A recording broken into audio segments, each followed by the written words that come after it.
All right, folks, what is happening? Happy Sunday out there, everybody. Hopefully, everybody had a happy and safe 4th of July. We got a great show for you tonight. We're going to have some fun. Hopefully, John Bray will show up. Whether he shows up in the X space that we have live right now, or he shows up in the live stream. You guys bear with me. I am getting some things set up. Got all this technology running so we can run the live stream as well as an X space. And I do want to open this up to as many people as possible within reason. We will take some questions, but the big thing here is just to have a collaborative discussion about what is and what is not facts when it comes to what is going on with the exploding mic theory. Matt, I'll turn it over to you. I'll let you.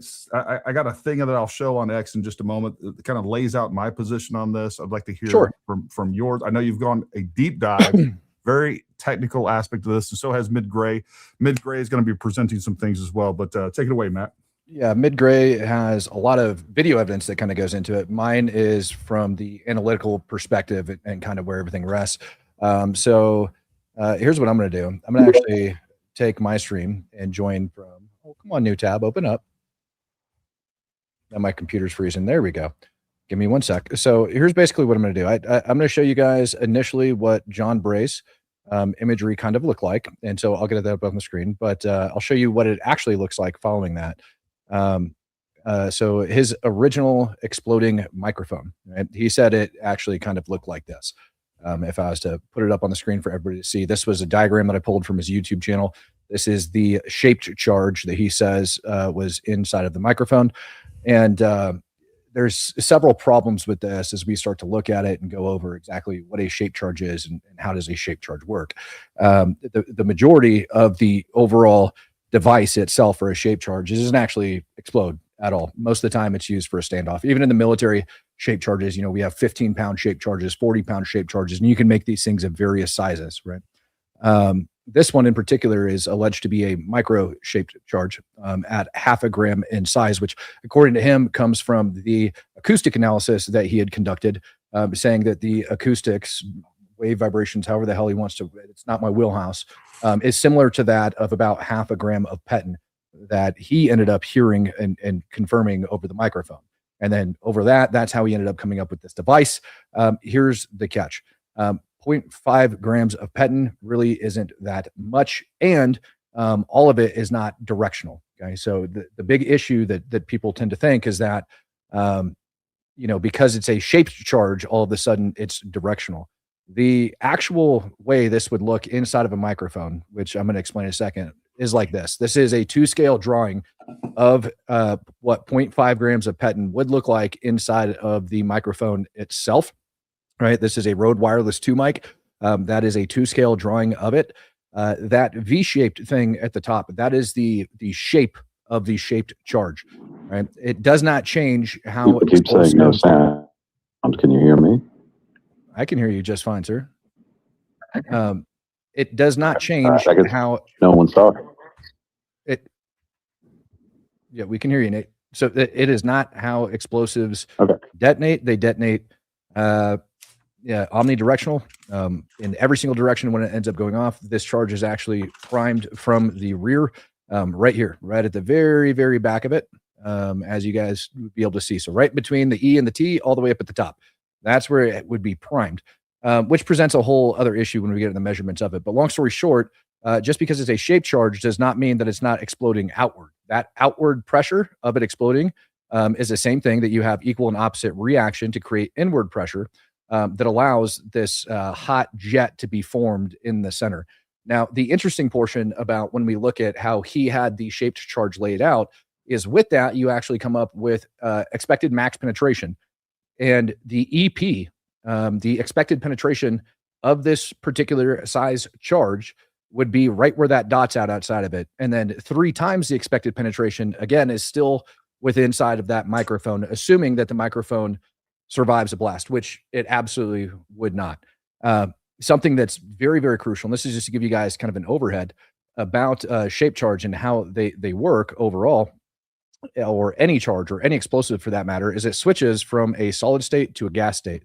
What I'm about to put on the screen is a visual representation roughly of what it would look like, drawn in there for the amount of explosives, right? The reason the standoff is removed is because, if I was to build this particular tiny of a shaped charge and I wanted it to penetrate just a couple millimeters, which is what a charge of this size would do, is penetrate just a couple millimeters.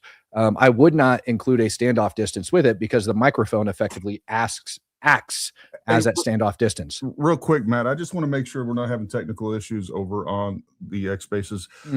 Nate, can you hear Matt talking right now? Do you guys hear that? Yeah, we can hear you now. Okay. But I think somebody's got to have their mic on, or it won't. Oh, yeah, my mic's on. Anyway, That's yeah, what it should be going through, but it's probably just the X Spaces doing X Space stuff. But cool. All right, everybody's good to go. Continue on, Matt. Continue on. And if you guys are in the X Spaces and you're listening on over in the X Spaces, I do have a video link as well. If you guys are having trouble finding it, you can, go over to my profile and you'll see a video link to see everything that I'm talking about. So this is the actual size of the charge itself, about 7.34 millimeters by 7 millimeters in diameter. It's not very much. It's half a gram. And the only thing this picture lacks, because it would be contained inside there, is a cone, very small cone that would be like in there, which actually shaves down the amount of penton that would be in this charge I mentioned that John Bray provided to about 0.43 grams. So you're missing about 12% total of the explosives that he claims is there, which, especially in a charge this size, the amount of explosives is huge. But nonetheless, as I showed in that previous image, this whole thing would be gone, and the jet would be dissipated before it leaves the microphone. Now, that is just focusing a tiny level of the energy of that amount of penton. This image that I'm putting up on the screen right now, over on mine, actually shows you what about 400 cubic inches would look like. Obviously, it's not a perfect cube, right? It's a graphical representation drawn up by AI, but it's fairly accurate. And either way, if anything, it's actually a little bit smaller than it should be, in my opinion. But here's the point. The moment that this explosive detonates, it changes over from a solid to a gas state near instantaneously. So that little bit of penton that's in a solid form state, when detonated, will expand almost instantaneously into gas, covering up the volume of 400 cubic inches. So I want you to picture that amount of volume. Penton detonates at a rate of about 8,300 meters per second. If my memory serves me correctly, it's got a RE factor of 1.66, meaning it is that much stronger than TNT. So TNT comes in at a rating of 1, and then you have penton that comes in at a RE factor, relative explosiveness, to TNT of 1.66, meaning that it's 166 times stronger, or if you would, 160%, stronger than TNT. So again, half a gram would only get you about that much. Now, the biggest example that we have to point to in history of penton being used against human beings in a very small form was the Israeli pager attack that took place over inside of Lebanon against Hezbollah. After the attack was conducted, following that attack, the Lebanese officials, along with Hezbollah officials, actually took some pagers that failed to detonate, because there was thousands of them that failed to detonate, deconstructed them, and discovered that each pager contained between 3 to 6 grams of penton. So that is anywhere between 3 to 6 times the amount of penton as John Bray is describing within this image right here. And that's very important to understand. 6 to 12 times the amount was used. It's important to understand because that is also an above 99% survival rate that took place in that attack. You had over 3,000 people get wounded and 12 people die.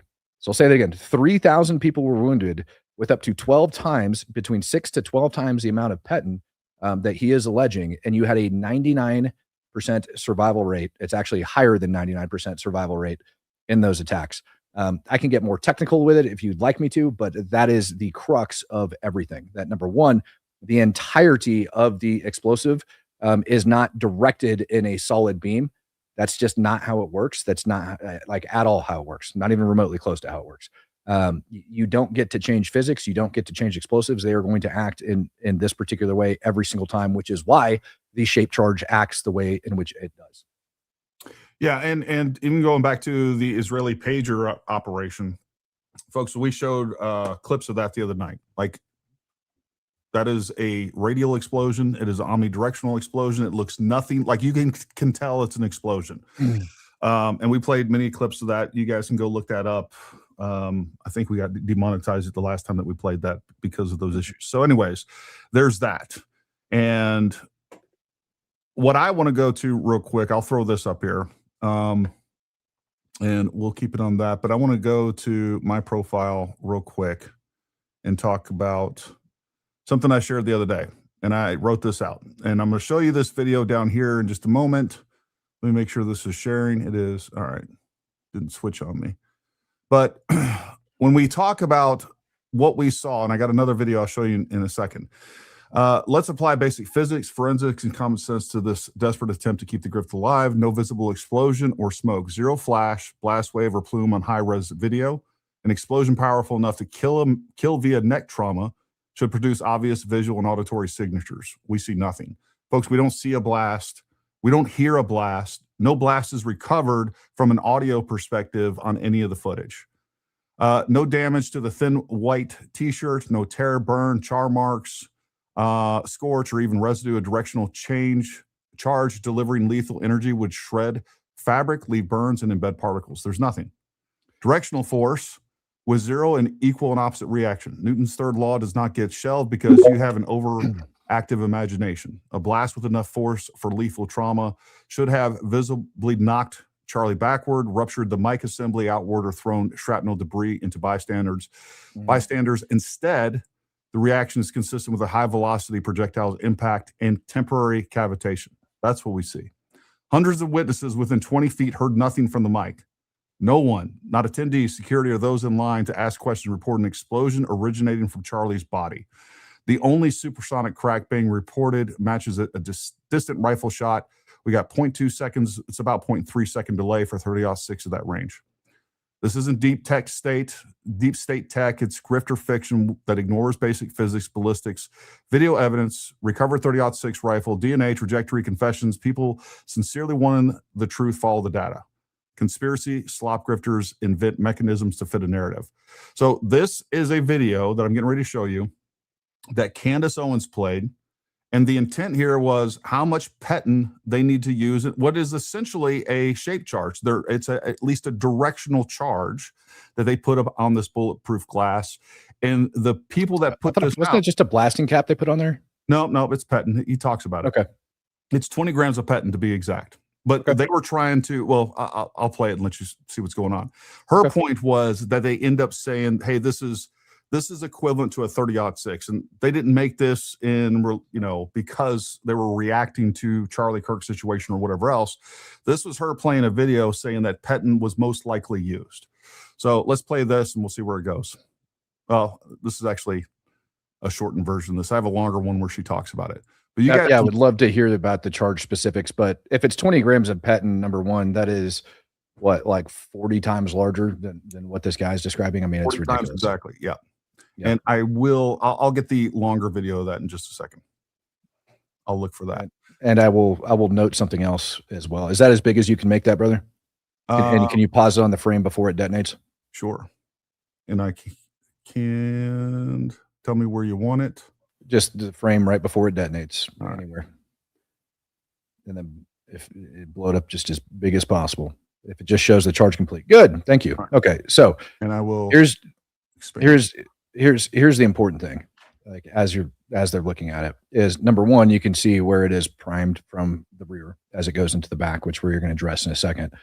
The other thing is like, notice how quickly it ends up detonating and going out.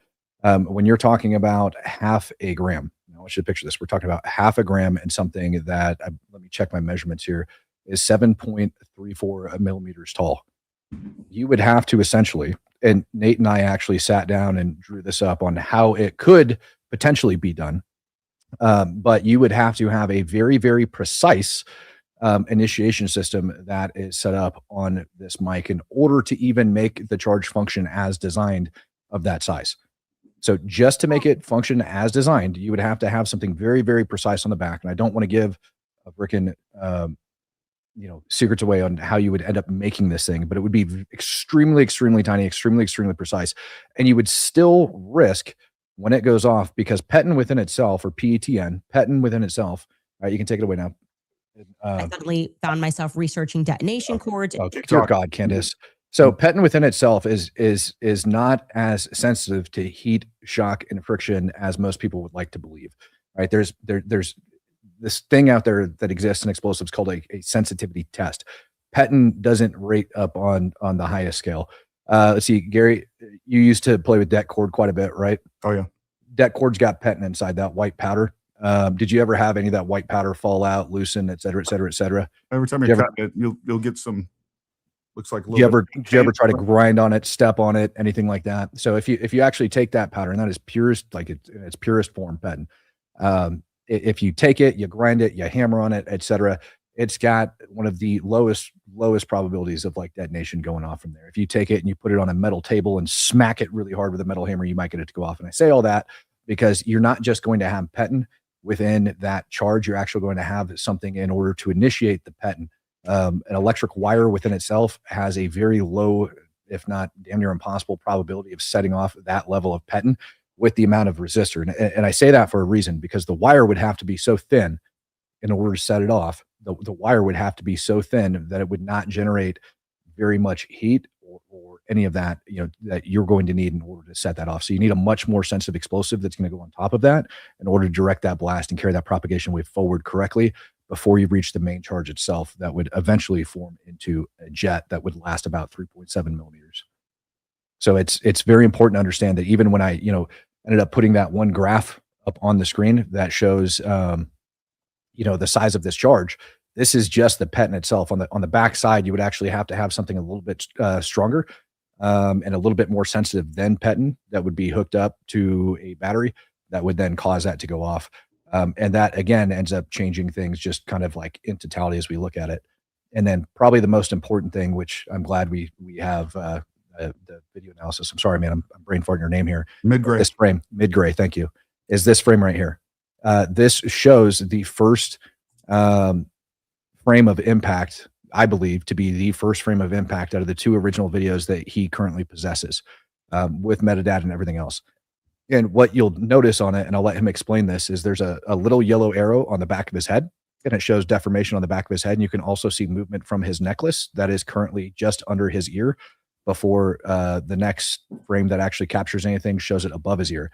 And what you notice in this is that you see that Rode Wireless 2 mic right here, completely and totally intact, with no movement on his shirt whatsoever. And this is the first frame that captured it. So if you were to subscribe to the theory and say that, no, Mossad figured it out and they know how to project 100% of the energy of half a gram of PETN straight forward, creating a hot jet that's going to blow a battery apart, and that battery is going to whip around. However you guys spin this crap in your brain, however you want to do that, here's the fact.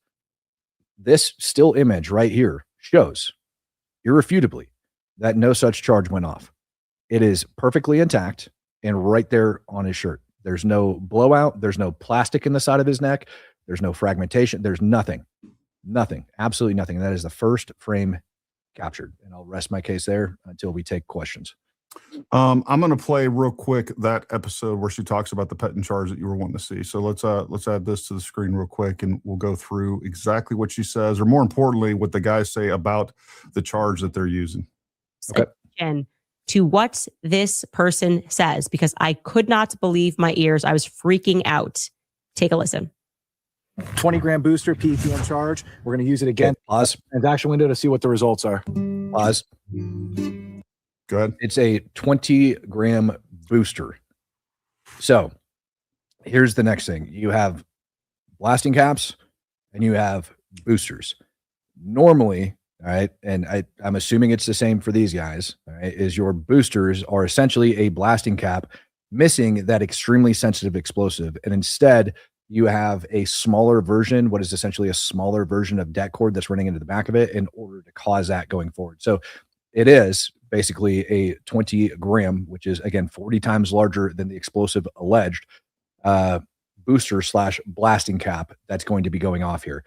It starts off at the back of the cap, and the propagation wave is carried forward the entire length of the cap. So essentially what you're getting is a full force propagation wave from the back of the cap to the front of the cap with 20 grams of petin going into this. So that's important to understand. No, but I thought about it.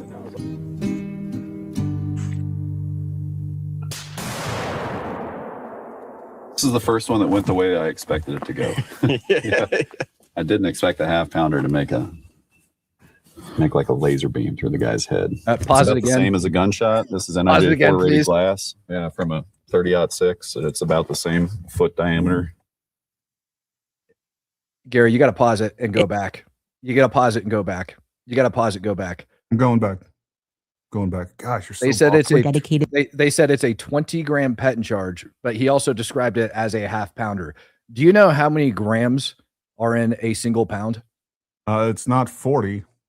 454. There you go. So there is 454 grams in a single pound. Yeah. This guy just described a 20-pound booster as a half pound charge. 20-gram booster. Throwing that out there. 20 grams of petin as a half pound charge. Yeah. And so now his statement of it being equivalent to a 30-06 comes even more idiotic. But go ahead. Well, it's what, 0.05 pounds, something like that. All right. By all means, play it and so that everybody can hear it It's again. about the same foot diameter. You're gonna have to back it up further, man.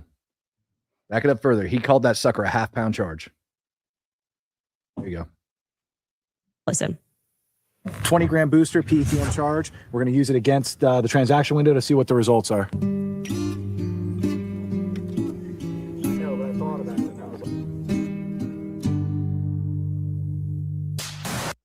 it. And again, if we had something, the reason she's getting ready to talk about the fact that, look, it's very similar to a 30-06. To get the same impact that you would from a 30-06 or something that looks like that or similar to that.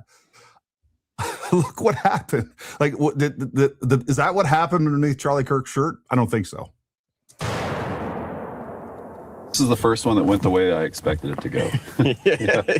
I didn't expect a half pounder to make like a laser beam through the guy's head. It's about the same as a gunshot. This is NIJ 4 rated glass. Yeah, from a 30-06. It's about the same foot diameter. it's about the same as a gunshot from a 30-06. If you shot it against that bulletproof, you heard him correctly. I promise you. I mean, she literally just debunked herself. Mm-hmm. She debunked herself right there. And this whole exploding mic theory to get something that was equivalent to a 30-06. This is the explosive force and the visual that you would see, the observable evidence that we would have. And you just can't get around that.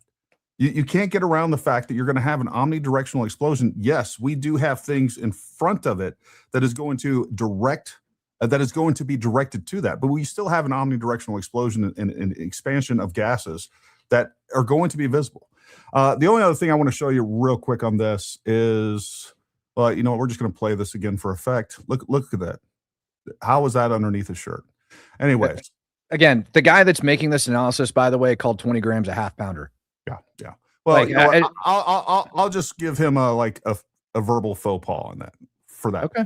And he's just, he had nothing to do with anything that Candace is saying there. This is literally, I went and watched the full, the original YouTube video, and this is them just out playing with, they create explosives, but then they also make like bulletproof glass and see how well it holds up essentially. So this has nothing to do with Candace or anything else. And I think we'll just, maybe it was a verbal faux pas. Maybe that's what he thinks. I don't know, but whatever. It's irrelevant at this point.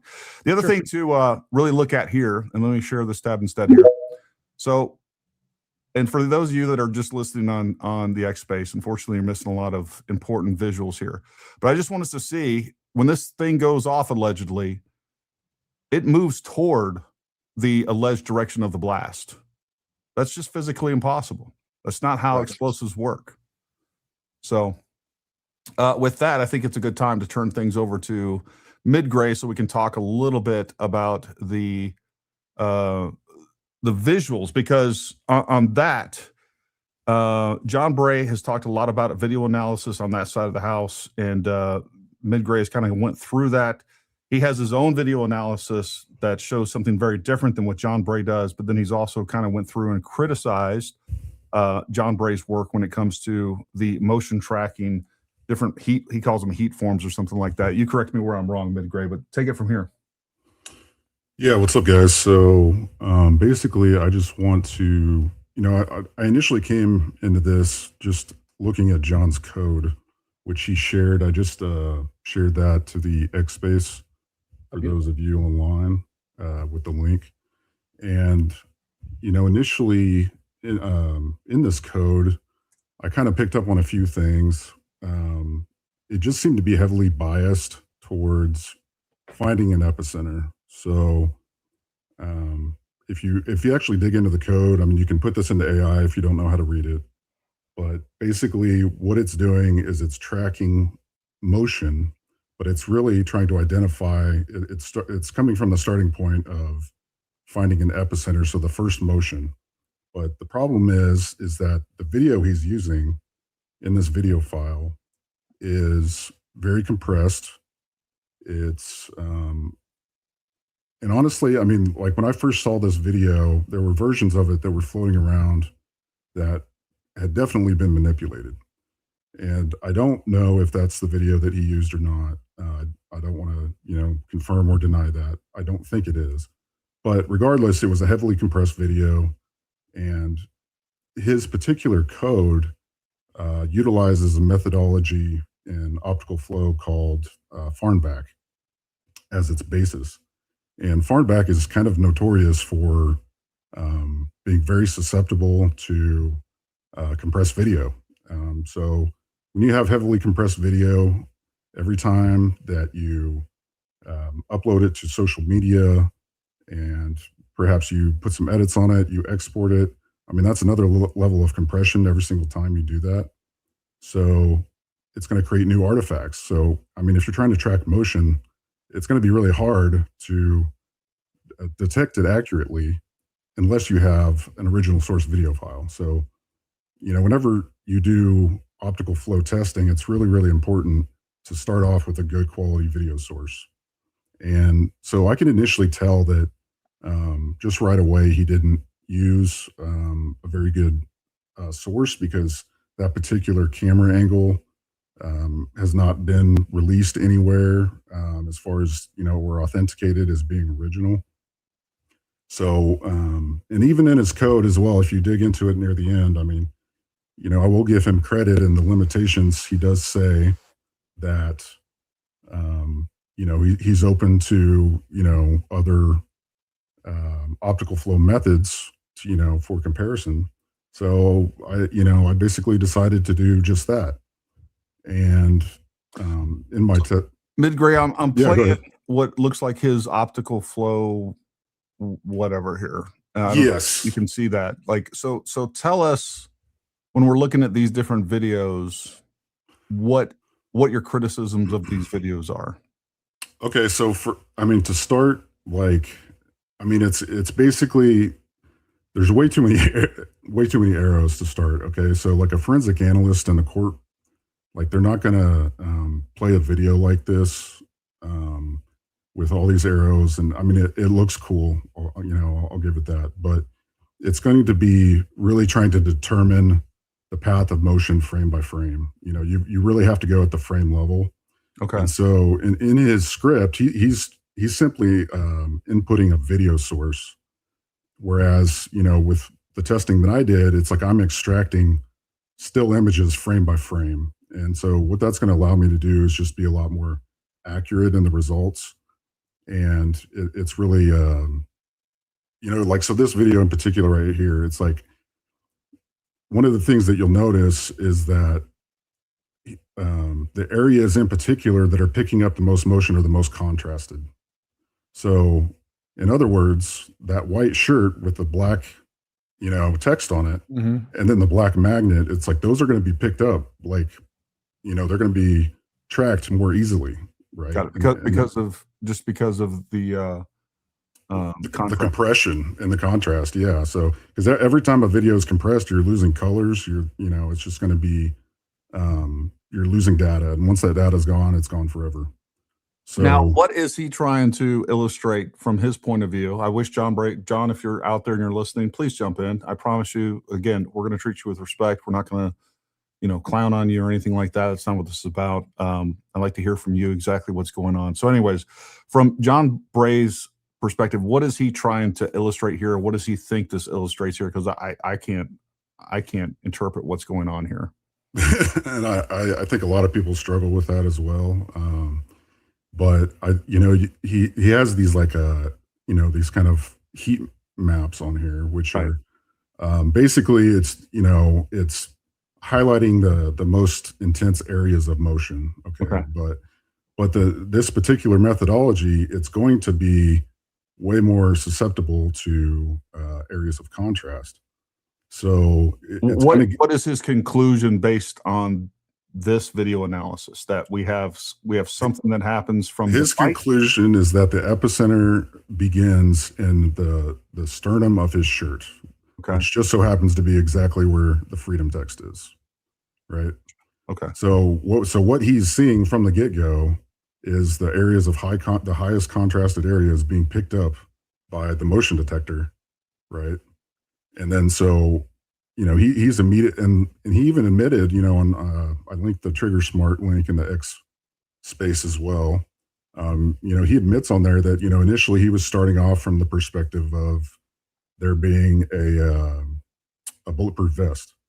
Okay. And he quickly realized that wasn't the case, but that he still noticed this, this epicenter occurring in this area. So his test, kind of came from this, or his script rather, his Python script, came from this area of bias to begin with. So he kind of, tweaked the settings, the parameters of this methodology so that it would really pick up on these specific details.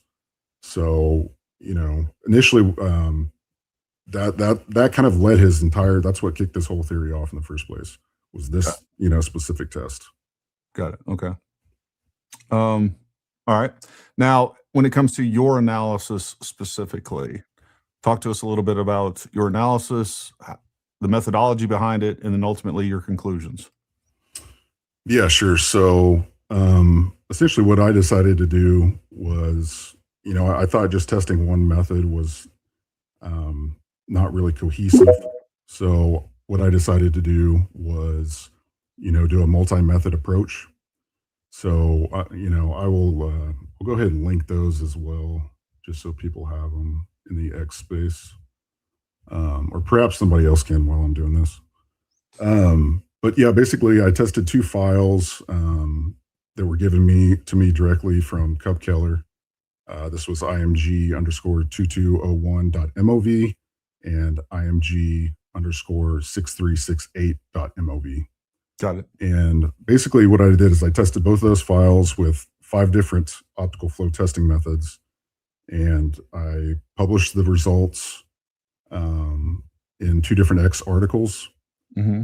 And basically, I just wanted to be sure in those reports that I was really thorough in everything I was doing, but also transparent. So I made sure to include the metadata in with both of those files. I gave the results from each of those tests. I gave a little brief description on each of those testing methods. Because essentially, like these different testing methods, like all they just interpret, how it tracks motion. So really, essentially, what it's doing is it's comparing one frame to the next, the pixels that are shifting from one frame to the next. Okay. And they have different methodologies for doing so. So, what is the significance of the testing methods that you used? Have those been used? Like, are those highly recognized ones? This is not my area of specialty, and not a lot of people's, to be quite frank. Are the methods that you used like widely recognized in like court forensics, video forensics, et cetera? Yes, absolutely. I would say that. I mean, there's a whole bunch of them, to be honest, and there's definitely even more recent ones. And I've tested just off to the side on my own with some more recent versions as well. But the main ones I chose, I just tried to get like a mix of different ones that were could kind of show the difference between like a low quality output result as like, like the PCA method for PCA flow method, for instance. I mean, it's just, you look at the results of those and it's just, it's kind of hard to really tell what's going on exactly. Yeah. So for instance, I'm on your profile right now. I'm going to play this video of the PCA results, which yeah, right. I mean, it's like, yeah, I'll be honest, that means jack shit to me. I don't know what I'm looking at. I'll be honest with you. So yeah, and so like right there, for instance, I've got the implementation down right below that. So someone who wants to recreate this test, I mean, they can do exactly what I did. They can use this implementation in the Python script. Like all these methodologies are open source, so that's all free. Like everything, anybody can do this. But yeah, basically what this one is just, the worst of the bunch. I mean, it's basically just,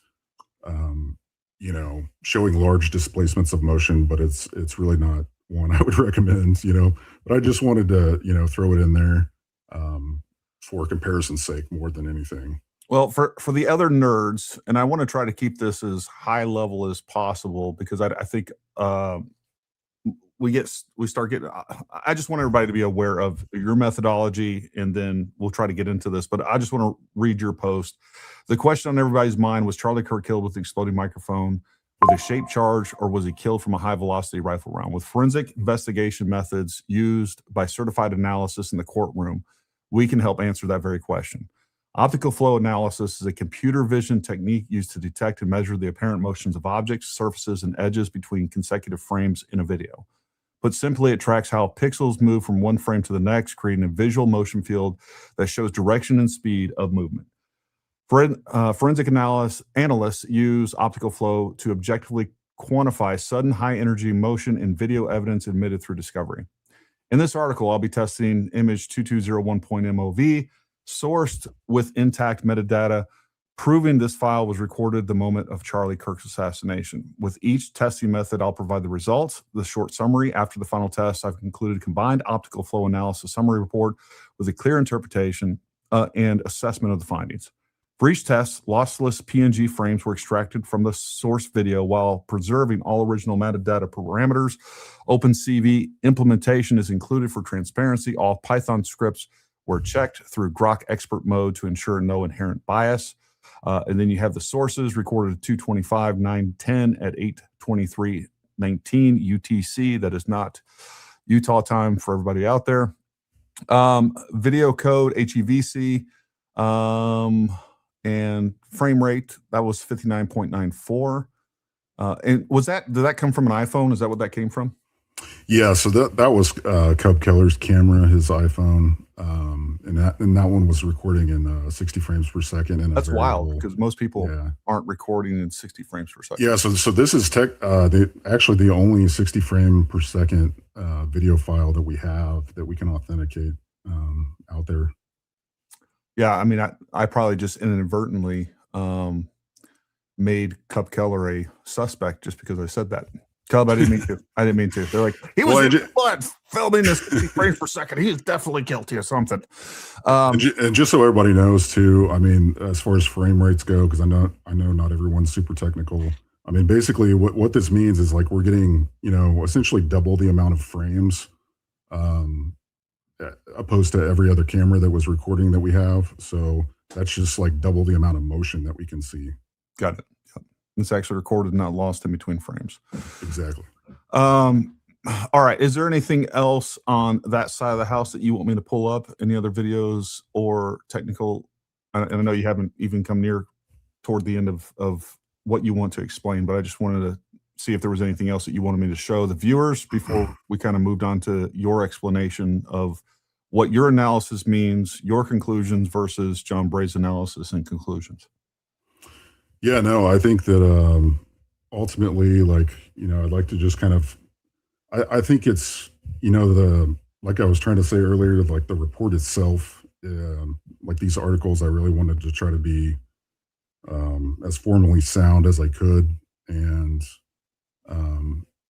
I understand that not everybody's going to read a 5-page report, but this is the kind of thing that a a forensic analyst would do in the courtroom, if they were called in to be an expert witness.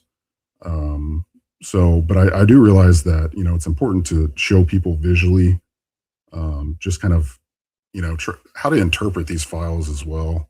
And kind of, so I'd like to walk through one if we could. Let me see if I can screen share here. Sure.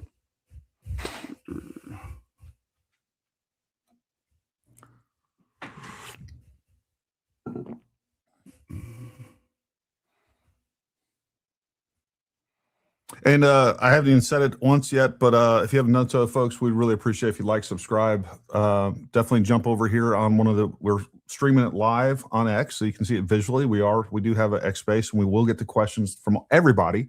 And then Matt's also streaming it as well. But I think a lot of the stuff is pretty visually important, so that you can see what's being illustrated here. So I don't know, you can keep both open, and we will try to get to as many questions and comments in all the different medias that we're streaming in right now. With that being said, make sure you go down in the description below, and make sure if you're not following Matt, go follow him. If you're not following me, go follow me. Midgray is a great follow as well on X, so make sure you go follow and support his work.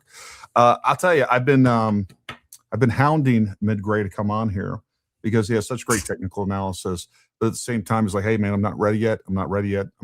He was really going through and just prosecuting his own work, right, and criticizing his own work. So anyways, I appreciate the patience and the diligence that you've kind of put into this, Midgray. And I know tonight it should kind of confirm that Midgray is not me. Everybody on X keeps saying, I hate to disappoint y'all. Midgray is actually, like, first of all, Midgray is a freaking nerd. I'm not. We're all nerds in our own right. True. We're all nerds in our own right. When it comes to the audio visual stuff, like, I couldn't get 1/10 of the way through this presentation. So that is not my area of expertise. You want to talk about ballistics, we can talk about that all day long. Anyways. I don't think it'd be bad to actually start taking questions from some people that are in the audience at some point, because I'm looking over in, my post, and there's already a guy that's complaining, look, here's this report using, 1.5 grams in a shape charge that offers greater penetration through gelatin, which all of that is hilarious. I'm actually addressing that real quick. So I'm with you on that. We will try to get as many people in here as quickly as possible so they can kind of ask us critical questions. Folks, as long as you're respectful, you have issues with my stance on this, Matt's, or Midgray's analysis, feel free to hit us with it. Just stay civil and respectful, and we're going to get along just fine. Let's get through Midgray's kind of presentation on this, and then we'll just start taking questions right away. Go ahead, Midgray. All right. So basically, what I'm analyzing specifically here is the Cub Killers video. So this is 60 frames per second at a variable frames per second. Okay. And first, I just want to show you the different frames. So we're only analyzing frames 506 through 510. Okay. And those are like the way that you can blow that up. Can you, there you go. Look at that. Okay. I like it right there. Perfect. Okay, cool. And I'll try to zoom in, here and there as well on things to try to help everybody. Sounds good. Okay, so first I just want to run through the sequence itself, just so you guys know what the actual source files. So basically, I took Cub's video, I exported lossless PNG files, and I created, basically still images to run these tests on. And so for instance, we start with 506, we've got 507. Okay, and you'll notice in 507, this is actually the first instance where we have some motion blur on the back of the shirt. Okay. So this is not the camera where we see that kind of like blowout on the back of a shirt. But we have noticed in a lot of different videos as well, non-authenticated ones, but in other videos that there's definitely some type of like, shirt movement going on, kind of puffing out in the front and the back. But this is the first any kind of detection of motion that we see, but it's just very, very early on.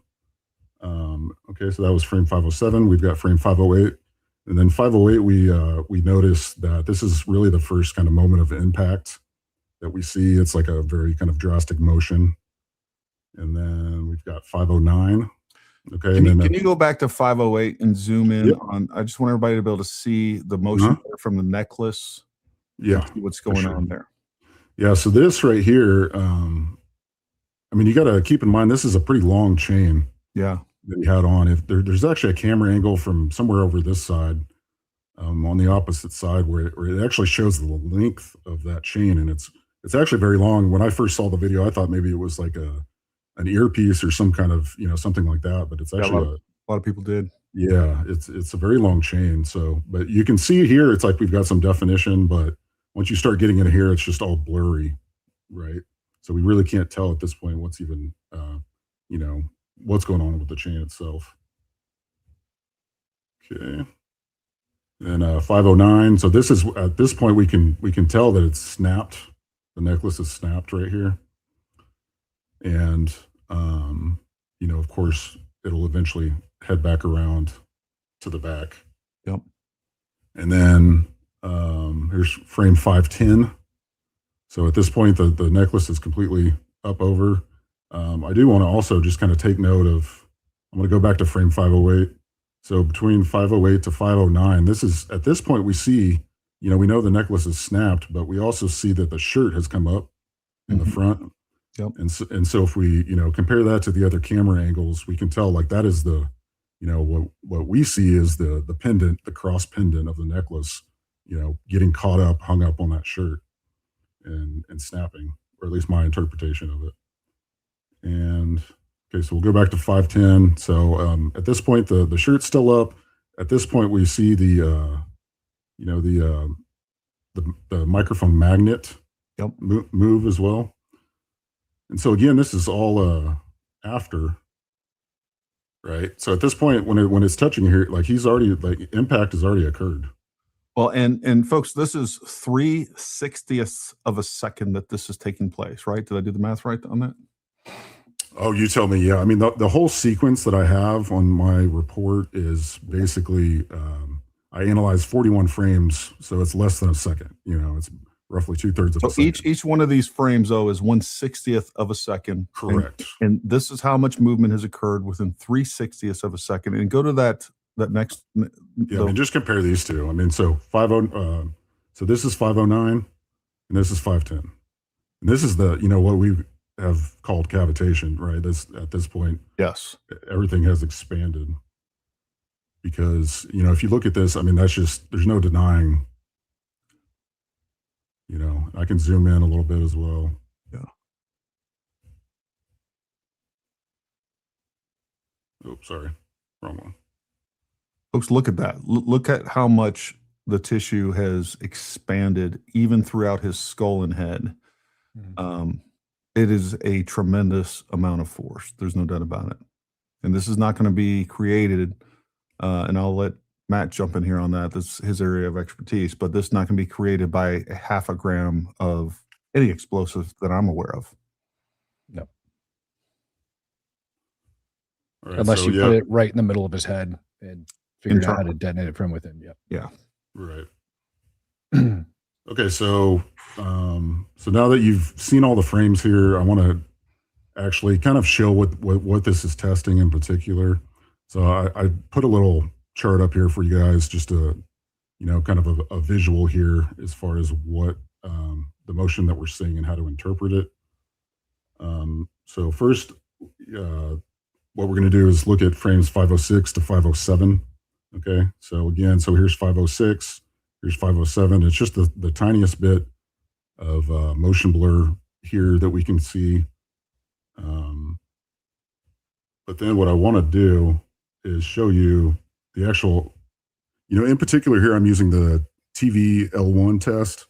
And I really like this test the best just because it gives you the highest kind of defined features as far as, visual output. So, and even compared to some of the other more recent testing methods that are using deep learning models and such, like they're just like this thing is the best one that I personally found. There might be another one out there that I haven't seen, but this one's highly regarded in that fact. So what I'm going to do here is I'm going to take 507, and again, like all we're doing is comparing the motion, so it's tracking the pixels from 506 to 507. So what I can do is just drop this opacity down. So, and then basically what this did is just showing you in color the areas of motion, okay? So we can see that we can kind of go back and forth. We can see that, like, you know, it's picking up some of the cell phone camera here that this lady's moving. It's picking up some of his head. And hopefully you guys are able to see all this color representation here. Yeah. And, but you see that the highest magnitude colors, that's really what we're looking for, because that's going to be like the highest intensity of motion. Okay. Right? So we can see here just in this, even in the very first initial,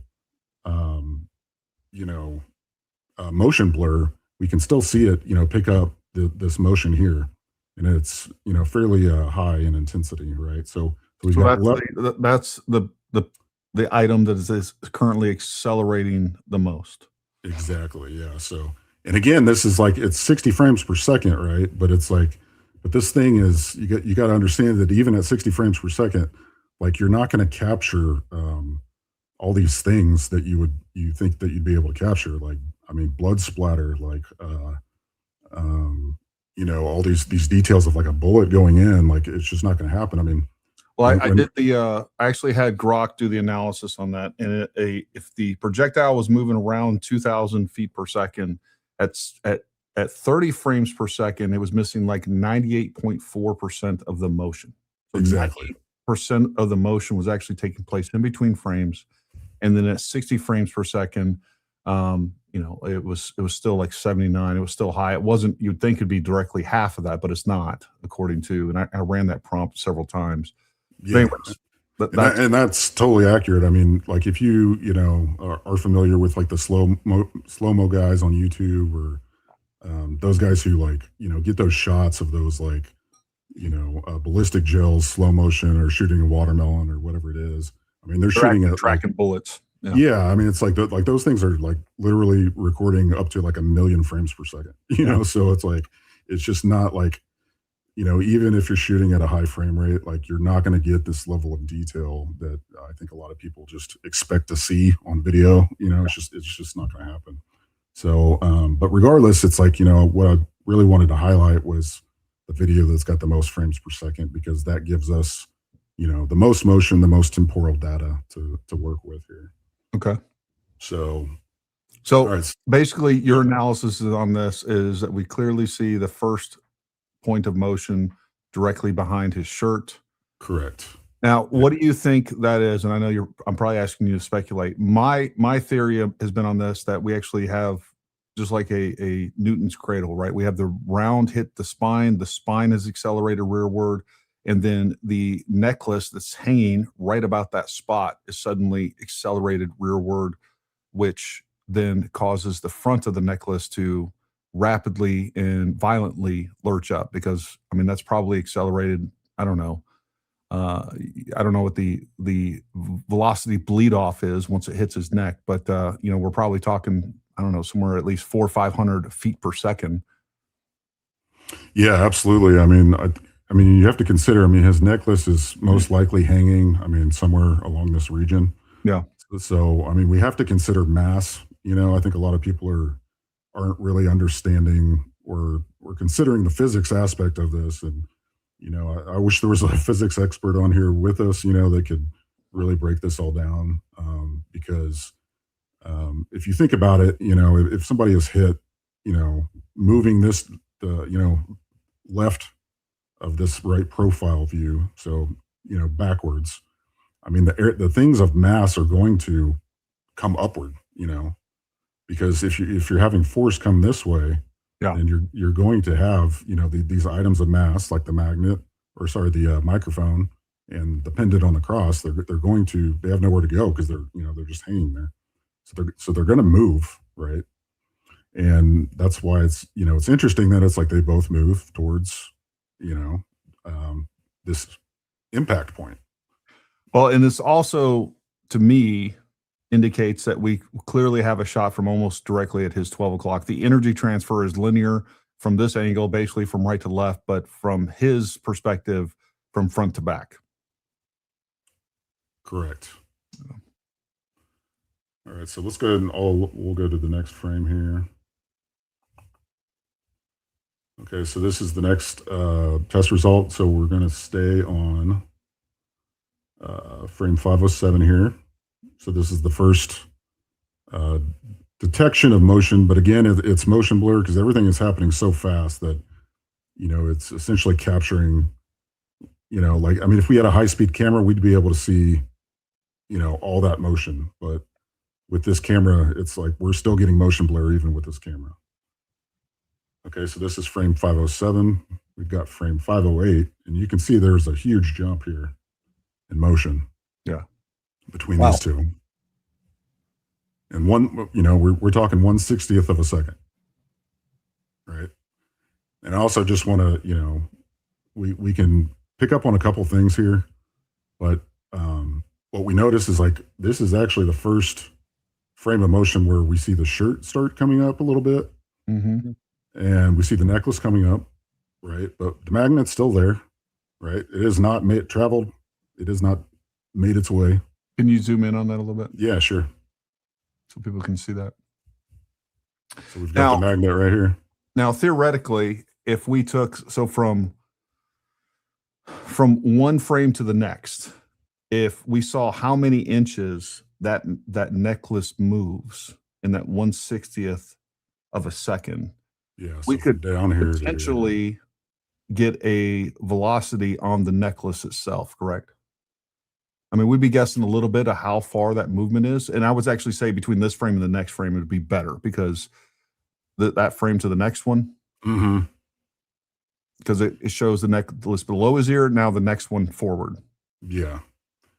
Because it looks like it moves about 9 inches above his ear. I mean, from that spot to where it moves, it's like probably around 9 inches in the 60th of a second. Mm-hmm. So I don't know. Somebody do the math on that real quick. And I know it's not perfect, but it gives us an idea how fast that necklace is actually moving. Go to the next frame real quick, just for giggles. So this is 507. This is 508. Yeah, go to 509. Yeah, hold on. I know I'm throwing off your presentation. Sorry. Yeah, it's all good. I did have it set up for the next You know test, what? but it's all good. All right. Yeah, you're throwing me off.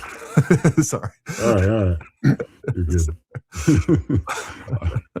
All right. So, see, now you messed me up. All right. All right. Back to 30 miles, almost 31 miles an hour is the answer to that, by the way. Okay. Is that right? Okay. Wow. All right. So we're comparing 507. All right. So 507, 508. And again, you know, another thing I think that, you know, people are kind of missing out on. I mean, this is like pretty crazy. I don't know if people can see this, but like, I mean, this spine is like, that is like, can you guys see that definition right there? Mm-hmm. Never seen that before. Yeah. I mean, you can tell his spine is, I mean, Completely deformed outward. yes. It's been struck. Yes. Yeah. So again, all right, we have evidence that The same thing, that same bulge also, once you travel up his hairline, actually rests the same area as the C2. Yep. And Matt, your conclusion is almost with no amount of explosive you could put in there, whether it was 0.5 or even 5 grams of, I don't know about 5 grams, but You could fit up to 13 in there. But So, I mean, but you would see it at this point. That mic would be completely and totally Sure. gone. Again, you're talking instantaneous change. And at this point, you know, we're assuming that there has been some kinetic energy transfer into his body. If you picture the kinetic energy transfer into the body, I want you to picture what's taking place or what would have taken place with the gas expansion, et cetera, inside of that microphone. You know, it would not exist at this point in time. There would be a microphone sized hole in his shirt, you know, just from the outward pressure, you know, expanding, coming off that blast. So and we would see a clear gas expansion heat. doesn't matter if it's, All the things I mean, that we saw in the video that Candace Owens was showing. again, it half a gram would expand to 400 cubic inches in gas Gotcha. at, by the way, over 4,000 degrees that it detonates at. yeah, that's crazy. So I also just like, I'm kind of noticing something here that I just want to draw attention to as well. Like, you know, one of the reasons why I really just wanted to be sure, you know, on this analysis before I presented it was that, you know, there were just some things that I saw in the video that, you know, normally, as someone who's analyzing video at, such a forensic detail, like, that I saw that kind of troubled me was just like artifacting, for instance, like, I don't know if you guys can see this, but just like there's kind of even some blockiness going on here. Sure. With some of this. And it's like really what this is showing is like, even at like here's one in particular, like, I don't know if you can make out this block here. Yeah. Mm-hmm. But it's like, I mean, it's like even here, I mean, it's artifacting because it's just such quick motion. Like, it's just like the camera is not able to, process as the original video. Correct. It's like, right, exactly, as the original video. So every time you compress this video, even one level of compression, it's going to destroy, and create new artifacts, And about how many times was his video compressed that he used? Were you able to tell that? I can't tell but I can at least tell you that it's a minimum a third generation file. So like, whoever had the original uploaded it somewhere, he downloaded it, he put it into, his Python script, and then exported that file and then uploaded it. Right. So it's like every time you're doing that, it's like a level of compression. You're talking about John Bray's video. Correct. Yeah. Got it. Okay. Yeah. So and the problem with that is that every time you do that, every time you're creating new artifacts, it's like it's making it harder for the motion tracker to work properly. So, and when you're doing that, not only is it removing details, but it's adding details that wouldn't be there to begin with. Correct. And also another thing I noticed was, on that video was that it was actually upscaled as well. Okay. So it was like 21 or 1622 p like video file. So it was kind of a weird resolution, and it was upscaled as well. So doing that creates its own artifacts as well. And that's something that I know that I had mentioned in the authentic analysis of the Blake Bednar's video, the UVU video, where he had upscaled it, and the actual file itself is actually much higher quality, because every time you upscale a video, it's just adding new artifacts to something that's not there in the first place. So yeah, but I ran the metadata through on each of these files through 3 different tools, Media Info, XF Tools, and FF Probe, and everything came back legit. So, but the more I realized just how quick this motion was occurring, the fact it was shooting in a variable frame rate just can create this artifacting when things are moving so fast. Sure. So, all right. So we're on frame 508 here. And now what you'll notice on this one in particular is, again, this was a big jump from 507. So we got 507, 508. So now I will drop the opacity down on this, and you can see a lot more data, right? So if I zoom in here, so, really what we're trying to look for is, again, brighter colors, stronger motion, right? So if we look here, the brightest motion that we see is this cyan leading edge on the back of his hairline. And it kind of, goes all the way down. Okay. But primarily, we're starting to get like the, what I would consider like a head snap, from this. So it's just a very abrupt motion. And then the hairline itself, we can see. What color was cyan representing again? Sorry. Cyan is left, right? Okay. So that's Charlie's backside. Yep. Right. So it's moving to his rear. Correct. Right. And this is what, ultimately led me to deduce that, something hit him from the front, right? Because of just, such a strong motion, right? Like even, I know, John Bray had a criticism that, how can you tell there's, he's getting hit from the left side if we don't have any left side pixels,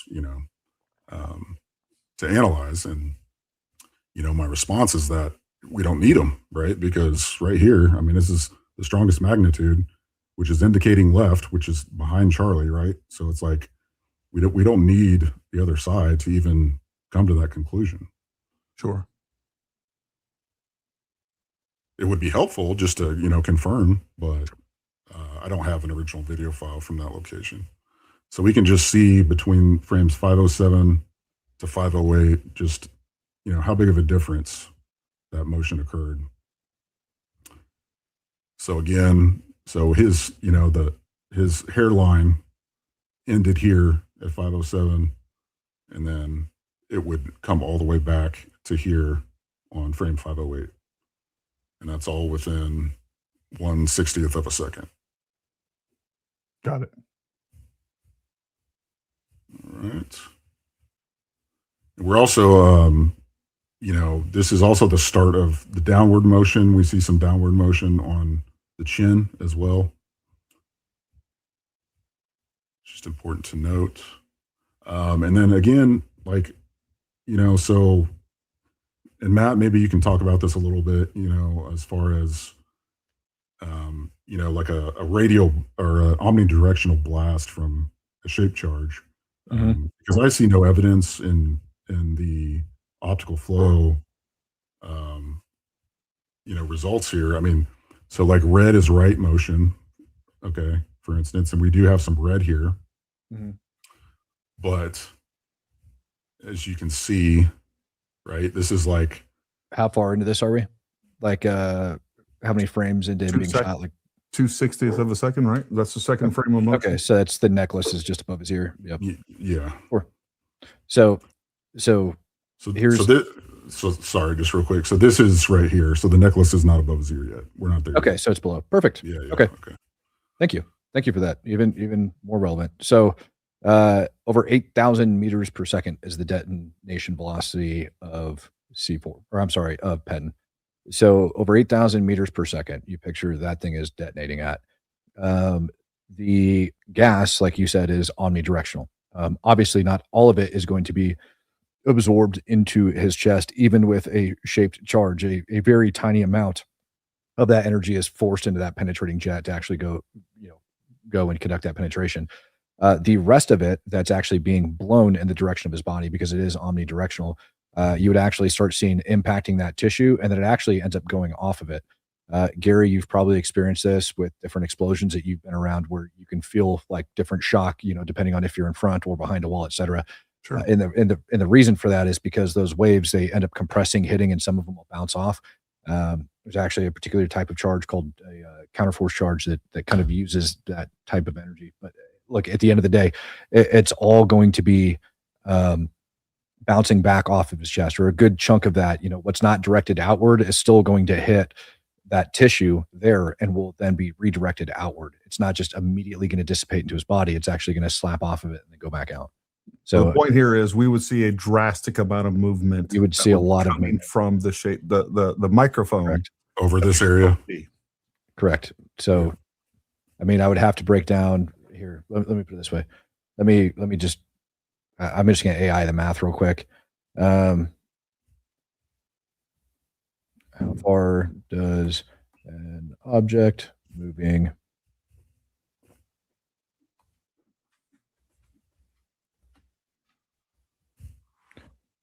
meters per second travel in 1/60th of a second? I don't feel like doing all the math, long forming it. AI is good for stupid little math things like this, so I don't mind using it on those. 140 meters, 1/60th of a second. It would have expanded fully to its like greatest potential, which is why these explosives are so freaking powerful. Well, and it would also put into 140 motion meters. everything around it as well, like his shirt and his shirt, his hair, his it would expand again. It would have expanded out to the maximum width at that point, which would have been just shy of 400 cubic inches. So in that 1 second, all of that gas would have expanded to within about 400 cubic inches, minus what's being directed into a jet, which is not very much. Yeah, one thing I wanted to mention as well, while we're on this frame, is actually here. You know what? Let me Let me go back to this real quick. Just while we're on these two frames, I wanted to, because people describe this as like a shock wave, for instance, Mhm. and I just thought that it was, because we go from frame, 507, which the necklace looks normal, or sorry, the neck Mhm. looks normal here. We go to 508, and we start to see that tightening. So those two frames in particular, there's a large tightening, I would say, on this side of the neck. And then we go to, expansion, right? But I think that, and maybe you guys can get into the ballistics of this as far as this frame. Yeah, this is wild. I mean, this like really just tripped me out the first time I saw it. Because this is from, so this was a screenshot straight from Candace Owens' podcast, number 311, or maybe it was March 11th. I think it was 311. But anyway, it was in March.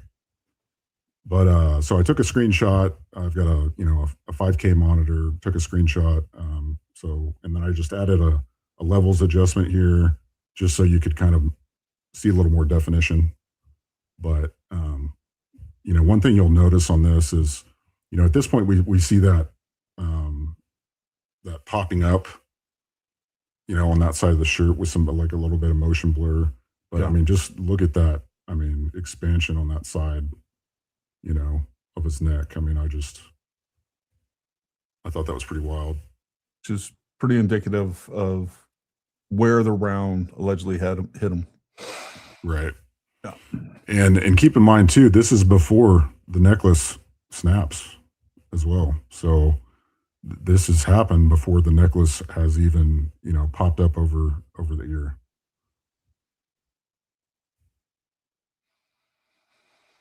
All right, let's go back. So when you reference the tightening of the skin, you're saying that that's being pulled because the left side of his skin is expanding, pulling in that direction, and it looks like we're having the effect of that show up on the right side as well.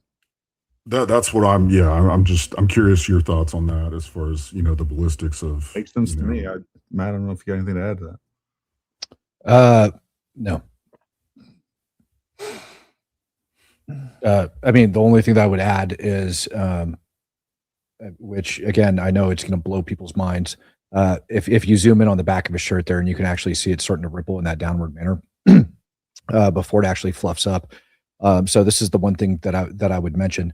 The projectile flying into his neck at that velocity, which again, we actually discussed how we're going to be able to calculate what the actual impact velocity was of that particular projectile. But with that, you have pressurized air that projectile is pushing and moving out of the way as it goes, as it slices through the air. With that being said, when it ends up impacting its intended target, or any target for that matter, that air is still being moved and pushed out of the way as that projectile goes in, which would then wrap around his neck, which is pressurized air. That pressurized air right there, that image, that actually captures those wrinkles as showing downward pressure, not upward pressure. You can see how his shirt's tight down below, and you can see how it's got those three distinct wrinkles with like the top as well. That's that downward pressure of that air beginning to push down on the top of that shirt and up underneath it. As you can already see, his spine has been deformed by the impact of the projectile, and or by the compression of fluids and tissues inside of his body that are beginning to impact it. So all of that's actually very important, because I know one of the big things that everybody looks at is his shirt puffing out, going, how did this happen? And it's, in my opinion, it is a combination of the air being fluttered up underneath his shirt, and in addition to the expansion of his body mass.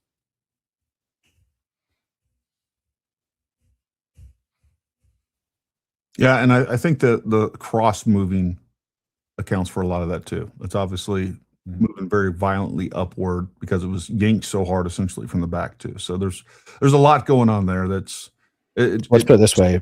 If the necklace was, let's put it this way, if the necklace was under his shirt, it's going to be creating drag as it's flying up, although very, very little. If it's touching it, you're still going to have friction. It's going to be there.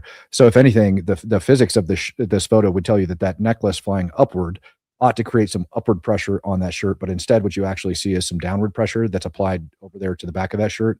And that is, again, that airwave that's traveling and being pushed out of the way by the bullet as it's coming over and it's impacting into his neck. And that airwave traveling back around to the backside of it, crushing that shirt and pushing up underneath it. Anybody that's done spotted trace, where you spot trace going to targets, everything else, you guys can literally see that compressed air like flying around the target sometimes, as long as you have your parallax set correctly, if you do it long enough. Correct. And so this is just a little clarity and dehaze filter that I went ahead and added on here. Beautiful. Just to try to create some definition as far as these two. So now we're looking at, so this is 508 that we were just looking at, and this is 509. So we can still see that you know, that neck, we haven't seen like that expansion. You know, we can still see some kind of wrinkles to the skin a little bit here. We can see the definition here as well. And at this point, we can tell for sure that, you know, this necklace is snapped at this point, the chain. Is it fair to say that because of what you discussed about how quickly everything's moving with the pixels, that, you know, the image that's being generated is essentially the camera guessing to kind of what it's actually seeing and picking up? Is that kind of how that works? So maybe some of the bulging of his hair, like out towards the top, et cetera, might be essentially technology just creating that image. Yeah, I mean, it's like, I think the best way to describe it is like, it's, you know, if you think of it like there's, you know, frames in time, right? So like if you take two different cameras and, you know, sources in the audience, like two different cell phone cameras, and like, let's say they're shooting at the same frame rate, like they're not actually going to record the same thing, because the only way that they could do that is if they started recording at the exact same time. Right. And so it's every camera is going to look a little different in that sense. Right. And even if we had like 30 different cameras that all recorded, like, let's say they all started recording at, you know, they were all shooting at 30 frames per second, and they all started recording, and, you know, like the first camera started recording at the first 30th of a second, the next one the second, and so forth, right? And like, let's just say you had 30 cameras and they were all recording that, like that would be the only way, like, you know, to capture like that full range of temporal motion, you know. So it's like essentially what and we're you're gonna be splicing everything together to try to right, you know. So it's like, and still, even then, you're only at 30 frames per second, right? So it's like you're not getting like as much detail as you think. And the problem with cell phone cameras in particular is that, you know, a lot of times just when you're recording on auto mode, they're going to be shooting in like a variable frame rate. Like everything's automatic basically. So it's doing a lot of guesswork, you know, as far as like, you know, what it thinks the scene, it's, you know, essentially has a camera sensor that's trying to detect, you know, lighting, you know, frame rate, shutter speed, all these things. They're all like variables that are just being altered, you know, at any given moment in time. So it's, you know, it's great for the, you know, consumer, because they don't really have to think about all this stuff. But, you know, me, when I'm a photographer, like, or if I'm, you know, shooting video, like I'm always in manual mode, you know, because it's like, I know I can control at least all of those parameters, and I don't have things changing on me, and it's like, I know what to expect. So we're really limited as far as, you know, the information from cell phone cameras in particular. I mean, if we were analyzing this on the TPUSA camera that was, you know, aimed directly at Charlie, this would be an open shut case type deal. You know, I mean, we would have a totally different story. We'd have, you know, higher quality camera, professional camera. We've got larger sensor. Yeah, absolutely. I mean, and not only that, but like distance plays a key factor as well. So, you know, a lot of people I think they get hung up on the, oh, I can't see blood splatter. You know, it's like, well, you're not going to see it, you know, from a camera that's, you know, 100 feet away, or, I mean, even 20 feet away, you know. It's like, it's just like, you know, to really see something like that, you'd have to be within 5 feet. And, So I think, you're really limited, and, especially like, I mean, I think this is such a great example because, even in the highest frame rate we have available, I mean, we still see, pixelation, it's like we see this hard 90-degree, block right here, and I kind of went over this in my, analysis of the Aspen retreat video where I talked about macro block drift and how that occurs. Because you just have to think of it like, every single one of these cameras has they have their own compressor, their own codec, which compresses the footage like in camera, right? So like already off the bat, like there's all different levels of compression that can kind of go into that. Like even the UVU review camera, like it was shooting it on like a much higher bit rate, for instance, but it wasn't even shooting in like the best quality for that camera. So, like in particular, I think, this codec is HEVC, it's a lossy codec, and it's going to have issues, especially with just rapid, motion, and like even if it's 1/60th of a second. But yeah, go ahead. Yeah, so I did the looking up the other day on what slow-mo mode on an iPhone shoots at. I think it was something around like 284 frames per second or something around that nature. And then looking at the actual high-speed cameras, those are still coming in at 5,000 to 50,000 frames per second, depending on where they're at. They can go up to like 100,000 million plus frames per second in some extreme cases. Yeah. But, yeah, like the Phantom camera, like can go up to like over 1 million. Which is insane, right? But it's important for, I think, everybody to understand just how few frames per second we're talking about, what goes down to actual like our technological capabilities here. And so when people are saying, well, how come we don't see this? Because, we think we have this amazing technology. The reality is that it's taking very small fractions of time and piecing them together into a video. You guys want to take a quick break and take like 10 questions real quick, and maybe one person from the X space. Yep. Yeah. We can do that. I don't know if you have any questions lined up over there that you want to take. Yeah, they always come through on your side as well, Gary. Yeah. The first question I think that kind of like stuck out that I ended up seeing was, what is it that you guys believe happened? And so I answered back stating that I believe that it was a projectile fired from a rifle that ended up entering into his neck, and then the terminal ballistics reports that are going to come out in trial are what we're going to hear. Would you agree with that? Yeah. Is this question talking about honest question? Do you guys believe the 30-06 would hit him? Why didn't have an exit hole is my question. Both, I agree with everything you just said. Both Matt and I have talked about this 100 times. We've talked about it on collaborative videos with other special operations snipers and ballistics experts and all those other things. Look, all we got to do is look at MLK, Chuck Ritter, and many others. Like there's many real world examples.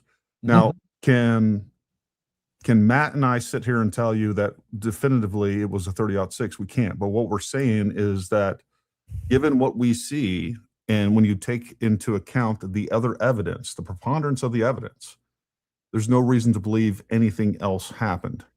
I mean, that's really what it comes down to. But we have some real world examples. It's not like this is super unique. And as a matter of fact, yeah, when going into this, I thought a 30-06 not exiting was odd, and it's still an anomaly to some extent. But that doesn't mean it doesn't happen. And then what I did was I actually did the research on it. Like Matt and I don't sit around and just study terminal ballistics of 30-06. It's not what we do. Then I went and did some research, and when you look at the pathology reports that you can find, there's plenty of them out there with 30-06 that are very similar. And then you look at military studies, and then again, some other real world examples out there. There's plenty of evidence that says this is not impossible.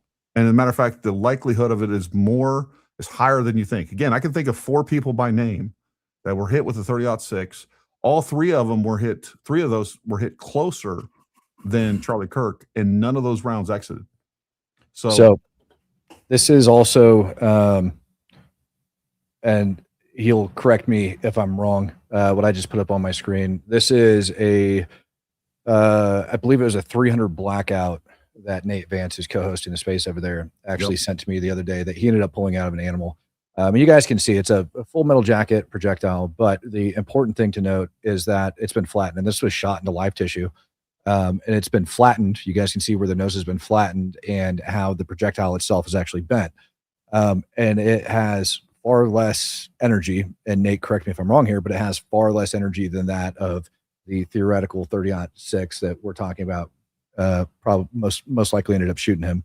But you get this bent projectile, and as that's bending, you got to understand the force upon impact that takes, not to mention all of the other tissues, everything else that's flying through.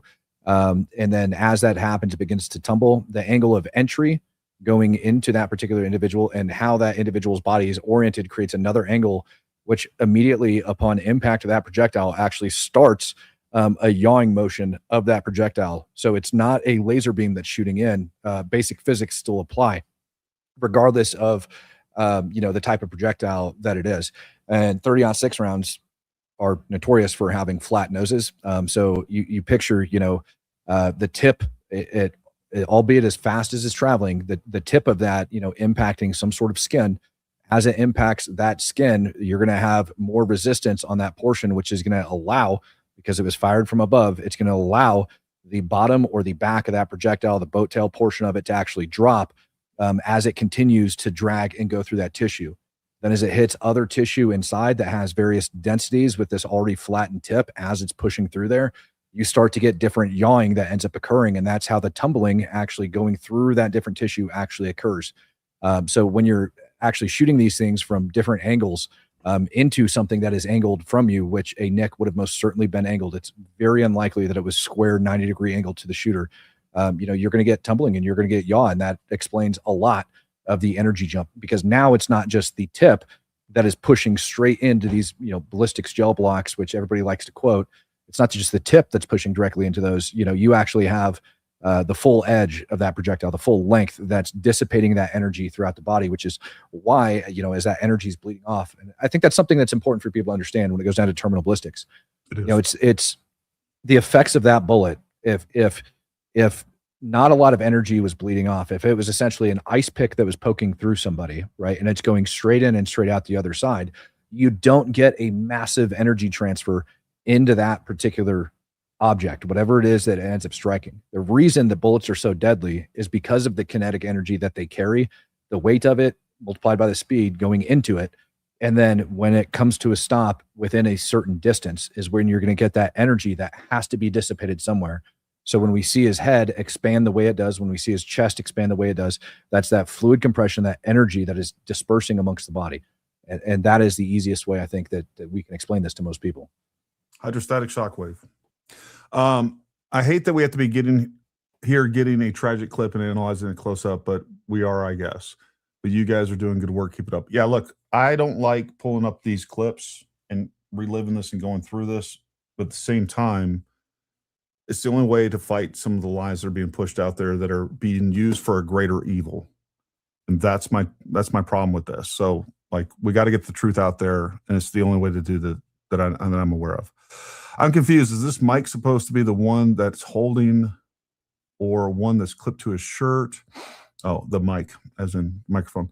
So it's supposed to be sitting on the mic stand, because if it's the one that's holding, he brings it down away from him. No, so we're talking about the Rode wireless mic. I have one right here. This is essentially what we're talking about right here. This is what is said to have held a explosive shape charge. And that's what we're essentially going through and saying that is not correct. And we're giving all the reasons as to why it's not correct. Yeah. I want mid-grade to sing me to sleep. La, la, la. I know TR wasn't likely aiming for his neck, but out of all these areas for it to hit, what a tragic representation of silencing Charlie Kirk's most powerful voice. Yeah. And the most likely culprit is the militant left. This is alone a better analysis than all of Candace's videos combined, multiplied by 100. Thank you. I don't disagree with that. So there's that. We want to jump into the space. Yep. Happy birthday, America. Let me hit this last one. Y'all keep up the good work. Thanks for your further countering these online BS notions or false theories. I'm gonna defer to.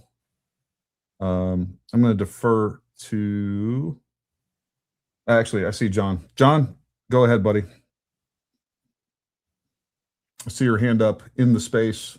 Send it. Hey Gary, can you hear me? I can, John. Coming in loud and clear. Hey buddy. Hey, I'm so happy to talk to you. I've been trying to talk to you since end of September. Awesome. Here I am. But Let's do it. I did get to speak to you a little bit on tree the other night, but so many people was cutting in. I didn't ever get to tell you what I want to talk to you about. But anyway, start what I want to tell you. I agree with you. I think that Tyler Robinson did go on the Lotus Center and kill Charlie Kirk. Okay. But I don't think he done it with the I'm about out of breath. I just come in because I took my computer with me.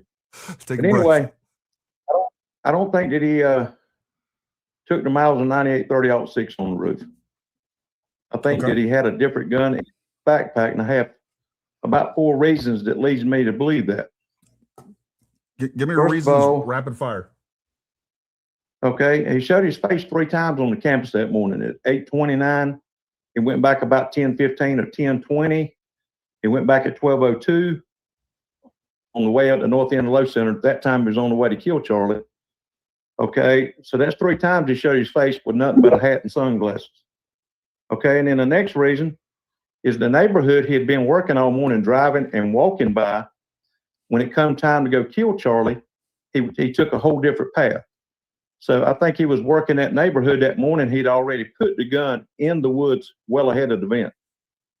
Okay, then he has 2 backpacks, a blue backpack and a black backpack. I think he already has pre-packed in the car with the foldable, maybe an AR-15 or something in it.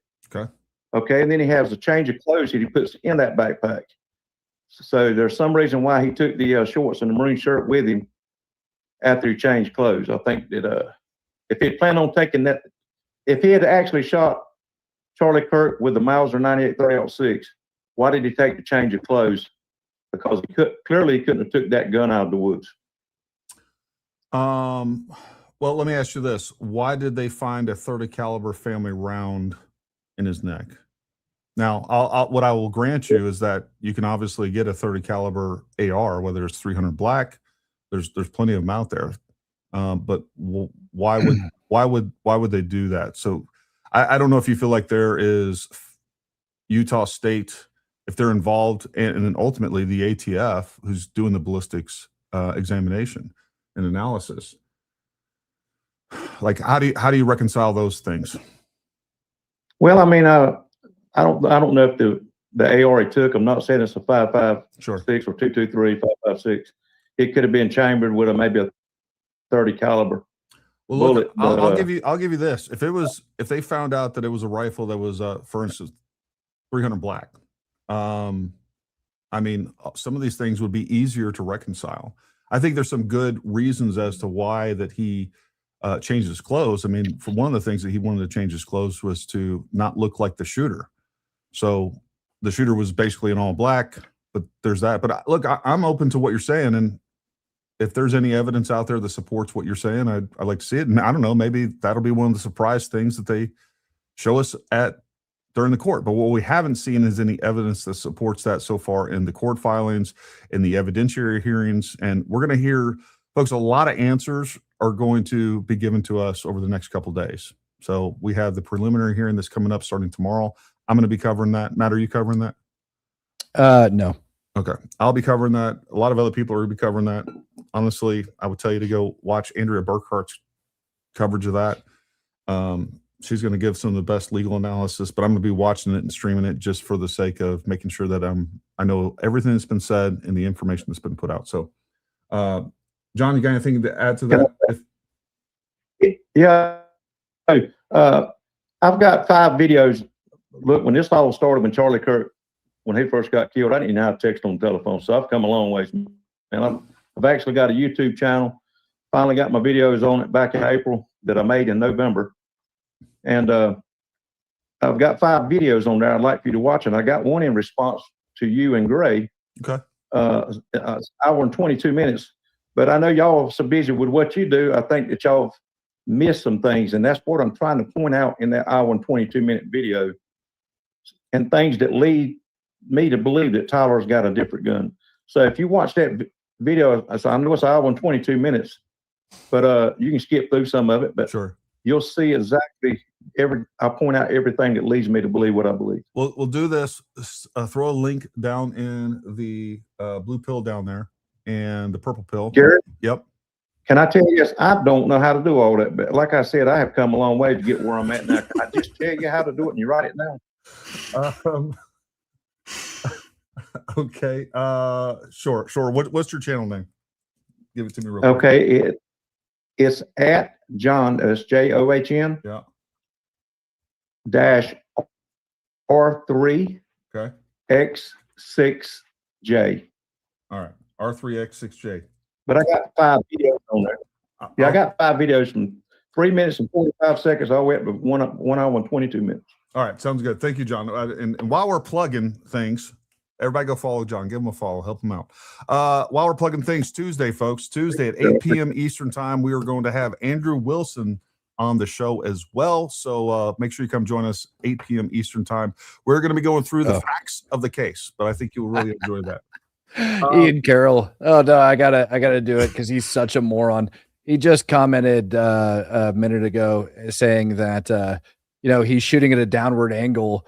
Hold on, let me read it exactly. Sure. Said Matt, you realize that the Pelosi Center roof was above Charlie, right? You realize that a bullet would have had to come in at a downward angle, right? What's wrong with a bullet coming from the front at a downward angle and striking the C2, Matt? Think really hard. So I just quote tweeted him because I think it's hilarious. I said, Ian, thank you for demonstrating your lack of knowledge with terminal ballistics and basic physics. The top portion of the tip of the projectile strikes first and generates resistance. The lower half of the tip does not. This begins to level out and adjust the direction of the projectile throughout its terminal phase. Without a 10-minute worth of typing, this should help you with your research on terminal ballistics. Bullets are not Jewish space lasers. He's a freaking moron, dude. These people. Ian, if we want advice on how to deliver a pizza, we'll give you a call. Until Yeah, then, exactly. You probably should stay out of ballistics. You probably should stay out of explosives, and you should probably stay out of medical response because you've opined on all 3 of those subjects, and you don't know what the fuck you're talking about. Failed miserably. Those pizzas you're just spreading disinformation. And by the way, it wasn't a stock photo. You freaking clown. And it was never. No one ever said other than you that it was a World War I relic. So let's just throw that out there. I'm going to take one more question. And keep it under a minute, folks. Try to keep these under a minute. Sean I can only see you got your hand up. Send it. It's not really a question, Okay. Gary. What's up, Nate? Too. So I have a degree in filmmaking. I also have been a TPUSA freelance camera op before. As you can see, Gary has a DJI mic. So when we go and mic up a subject, I've also worked in broadcast news. I've worked as a journalist for over 10 years. So I have a deep background in filmmaking, video, and audio engineering. When you go to mic up a subject, the person responsible for that miking up Charlie Kirk, and I know that individual, the first thing we do when we mic up an individual is we check the signal. We make sure that we're getting audio in to our camera if that's what we're recording on. Now, it could be an external device or it could be just inside the internal camera. Just in this case of TPUSA, it's usually going to be internal. They could be using an external recorder. The point of that is that how on earth could anybody believe that once that camera op checks the transmitter and the receiver, they know that they're getting an audio in, they know they're receiving audio from Charlie Kirk's DJI mic, right? Where is there room to fit any explosives? Because we know that mic is transmitting. The camera op knows that. There's no reason for that mic to be pinned on his t-shirt at all if it's still transmitting. If it wasn't transmitting an audio signal, they would go up to Charlie and say, hey, I'm not getting a signal from this microphone. I need to check it. Which means we would then take it off. We would see what's going on. In DJI's case, we might have to resync it. If it doesn't resync, we go back to the pack. Every DJI mic pack comes with 2 receivers and a transmitter. Okay, so you would just switch them out if you're having a problem with the Bluetooth or the wireless. So Real quick, Sean, I just want to interrupt you. The Rode mic. Yeah. I know you're saying DJI, and I know what you're saying. Oh, okay, my bad. Yeah. Rode mic DJI doesn't make a difference. Yeah. They're about the same size. Yep. So either way, Rode or DJI, Sennheiser, pick one. It doesn't make a difference. Even the old school Sennheiser that we use in broadcast news doesn't make a difference. It's transmitting an audio signal. There is no place. There's just not room inside that pack, I would assume. And I'm not a explosives expert here, but I have to assume from the guys here that are, there's absolutely no room to put any type of explosive inside of a pack that I can physically get a audio signal in and check that signal and go, okay, Charlie, boom, you're transmitting. I got you. Time to go. And that's how that all works. And as far as everything else is concerned, TPUSA does have camera ops on there. The GoPros are set. However, they do have a camera op that also is monitoring those as well to make sure that those don't go down. Those being, whether they use GoPros or DJIs, usually they use GoPros still. And you do have people checking those. GoPros they like to overheat if it's an extreme cold, stuff like that. So you do have somebody checking those. Those aren't always on auto. And as far as the cameras are concerned, we use 30 FPS or 24 for a specific reason. As Gary knows, he uploads to YouTube or broadcast news, 29.97, aka 30 FPS. That's just the standard broadcast signal. Anything higher as far as like just digital video is concerned, it's completely irrelevant. That's what we use in the USA is 29.97. If you're using 24, that's more for like cinematic. Using 60 FPS would be irrelevant as far as like data analysis. It's not gonna outprove everything that these gentlemen have said today. Or 120 or 240 FPS. I've heard this over and over. It makes no sense. And it would make no sense for TPUSA to shoot at that because they're going to be putting this footage all over YouTube and on their own broadcast live television. So that's kind of what I just wanted to say. Hope that helps. No, it does, Sean. Let me give you their side of. Let me give you their retort on this. Is number one, they were in on it. They knew it wasn't broadcasting. Because you're right. For those of you that aren't watching this video, I actually have a disassembled, actually smashed Rode mic right here. There's absolutely zero room for this to be a working device and to have an explode, a shape charge in it.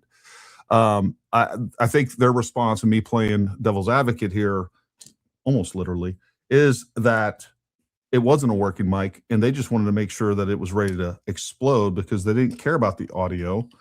That's going to be their answer on that. And in a moment, another part of this is I smashed this mic so that we could actually look at the glass profile on it. And let me tell you something. I'll show you that video. It's an exclusive right here. And I'll show you me smashing that mic. I show you the internals of it. I show you the lithium battery because there's a picture out there that looks like hemostatic gauze to me that they're saying is actually an exploded battery, which, by the way, also doesn't make sense because if this battery, which is really small, was in this device, there also wouldn't be a place to actually put an explosive charge. So they kind of constantly debunk themselves. And then what they show the lithium ion battery as it's kind of exploded out doesn't reconcile with this tiny little battery. What they show is something like, well, it looks like hemostatic gauze, which is probably 4x6, something like that has some blood on it. I can't tell what it is for sure, but I'm quite certain that it's not this battery. So take that for what it is. I'll show you a video of me smashing this mic, and you can look at the glass that comes off this compared to what they say is in the SUV, and it is not even close. Not even close, in my opinion, but that's for you to decide.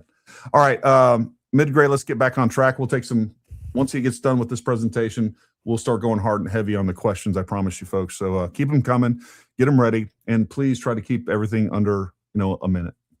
All right, Mid-Gray, take it. Hey, is Sean still here by chance? Sean, you still there, bud? Yes. I am.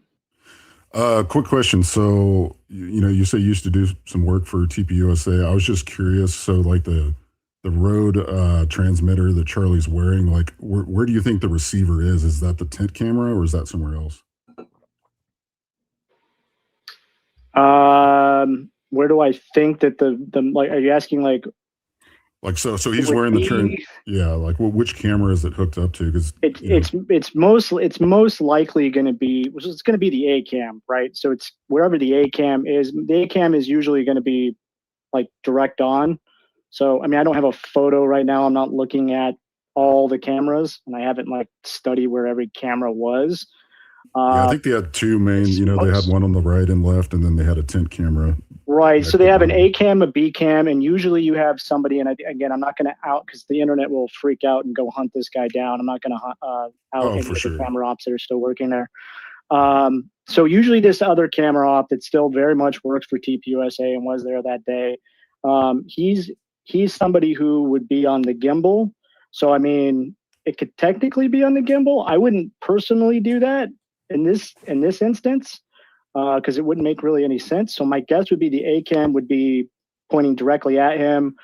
Is there two or three? Like I'm not looking at this, so there would be two or three cams usually. So one direct on, 145 to 90 degrees off, 145 to 90 degrees left and right. That's usually kind of how they do their setup. And then they usually have 1 to 2 GoPros facing Charlie directly, and then they might have another 1 to 3 GoPros in the back that's facing towards the crowd. They could even have an actual full frame or a micro four thirds camera that's facing towards the crowd as well. But usually the crowd shots are from the gimbals, so there's no reason to put it on that. So I'm going to assume it's going to be that A cam facing directly at Charlie. Hey, real quick too, while I have you here, Sean, just so it's not coming from me. I know the answer to this, but since we're addressing all these, I don't know, misinformation, just things that are wrong. I've heard a lot of people say, well, why on earth would he have a hand mic and a secondary audio recording source on his person? Can you explain that to everybody? Why that is just standard operating procedure, by the way? Yeah, so they're going to sync all that audio later, right? There's several answers. Is why it's such a stupid question. No offense to you, Gary, but from the people that would ask you that, you always want several means of backup audio. So, for instance, broadcast news, right? I'm always miking up the subject if a reporter is asking the questions, but I also have secondary audio, right? In case that audio goes down.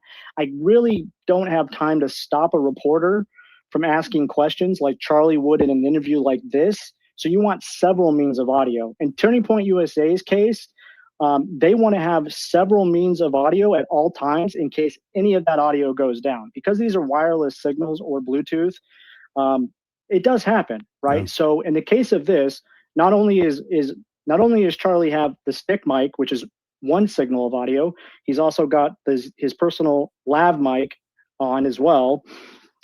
They're going to use the best audio for the videos that they put out, right? So whichever audio, whether it came out of the camera, it comes out his stick mic, or it comes out his lav mic, they're going to use the best audio that they have when they sync everything together in post-production and they go to put that on YouTube. And whether or not they're live streaming or whatnot, they have an actual engineering team when they're doing live shows, and they can move those levels and whatnot that come into their broadcast studio, and they can decide which microphone is actually producing the best signal. We use the same thing in broadcast news. So, for example, if I might be getting something in my ear from my producer, right, as a journalist, if I'm working in local news like I have, and the producer will say, hey, for whatever reason, your lav mic is picking up, like interference, right? Yeah. So we're switching over. So we're going to switch over to your camera mic, or they'll tell me to adjust the signals or whatever the case may be. It's always a matter of just, they want secondary, third, and fourth backups is what it is. So there's nothing odd about that at all. That's really that is standard procedure. That is standard procedure across any live events, broadcast news, broadcasting in general. Even if you take into account, anybody who's ever been on a film set, it's not just like the sound engineer or the boom operator. Maybe somebody's heard that before. The boom operator usually has another person recording audio, because the last thing you want to do is spend money on set and time, and then lose, like, you get the shot, but then you miss the audio, right? So usually you'll hide a lav mic and then you'll also have that sound engineer will still also be operating the boom mic. Perfect. No, thank you for clearing that up for us. All right, Midgray, send it, man. All right. Do I need to share my screen again, or? Let me see. Did you unshare it? Did you pull it down? Nope. I think you're still down here. Hold on. I got you. All right. Let me add that. There you go. All right. All good now? Yep. All good. Okay. All right. So yeah, let's, I think we're right around frame 508. And again, for the viewers at home, we're just analyzing frames 506 to 510 of Cup Keller's video. This is img_2201.mov. And so, you know, again, to recap on frame 508, we see the necklace snap at this point. And then on the next frame, 509, or sorry, 508, we can't tell if it snapped yet or not at this point, technically, because of the motion blur. Sure. But here we can see a clear delineation here. I'll turn the filter on to really just accentuate what we're seeing here. And let me turn that filter off. And then what I'm going to do is show the TVL1 optical flow test results. And we can see a lot more movement here between these two frames. So again, what we're seeing here, and if I kind of go back and forth, we've got our helpful interpretation guide over here. We can see that the head is still, we still have some left movement, okay? Yep. And right here as well, it's pretty high magnitude. We do have some new purple movement coming up as well. So we've gone from, you know, a chin down to a chin up movement here, and we're you know, seeing a lot more of that. We're also just kind of seeing more evidence of that shock wave, and that we're actually getting some right as well on the head here now, and some right forward as well on this side. And this is also, I just want to highlight that this is the first time that we see, you know, so if we're looking from the front side, this is the first time that we see the, you know, that shot up on Charlie's left side of, you know, what we would conclude is the pendant, the cross necklace, shooting up on that side. So this is the first frame that we're seeing where we actually get a lot of, you know, upward momentum here and movement. Got it. Okay. And then again, we start to see his arm as well start to move on upward. This. Yeah, upward. And we'll go here. Okay, and then 509. So we've got the snap of the necklace. And then we're going to go to 510. And this is, at this point, we can still see the magnet on the mic, which is still on his right side, by the way. So it's still here. And we can see the necklace fly up farther. We can see the head expand.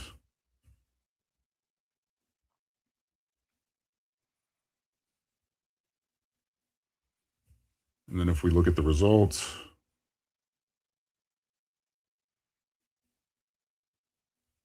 I'll try to keep it there because that's a little bit easier to see. So we see a lot more, you know, rippling in the shirt. You know, when you get this kind of multicolored result, you know, there's just a lot of different motion, you know, going on. And then we also see, we're still seeing some left motion as well. And in terms of the highest magnitude, we're also seeing the shirt collar going up as well.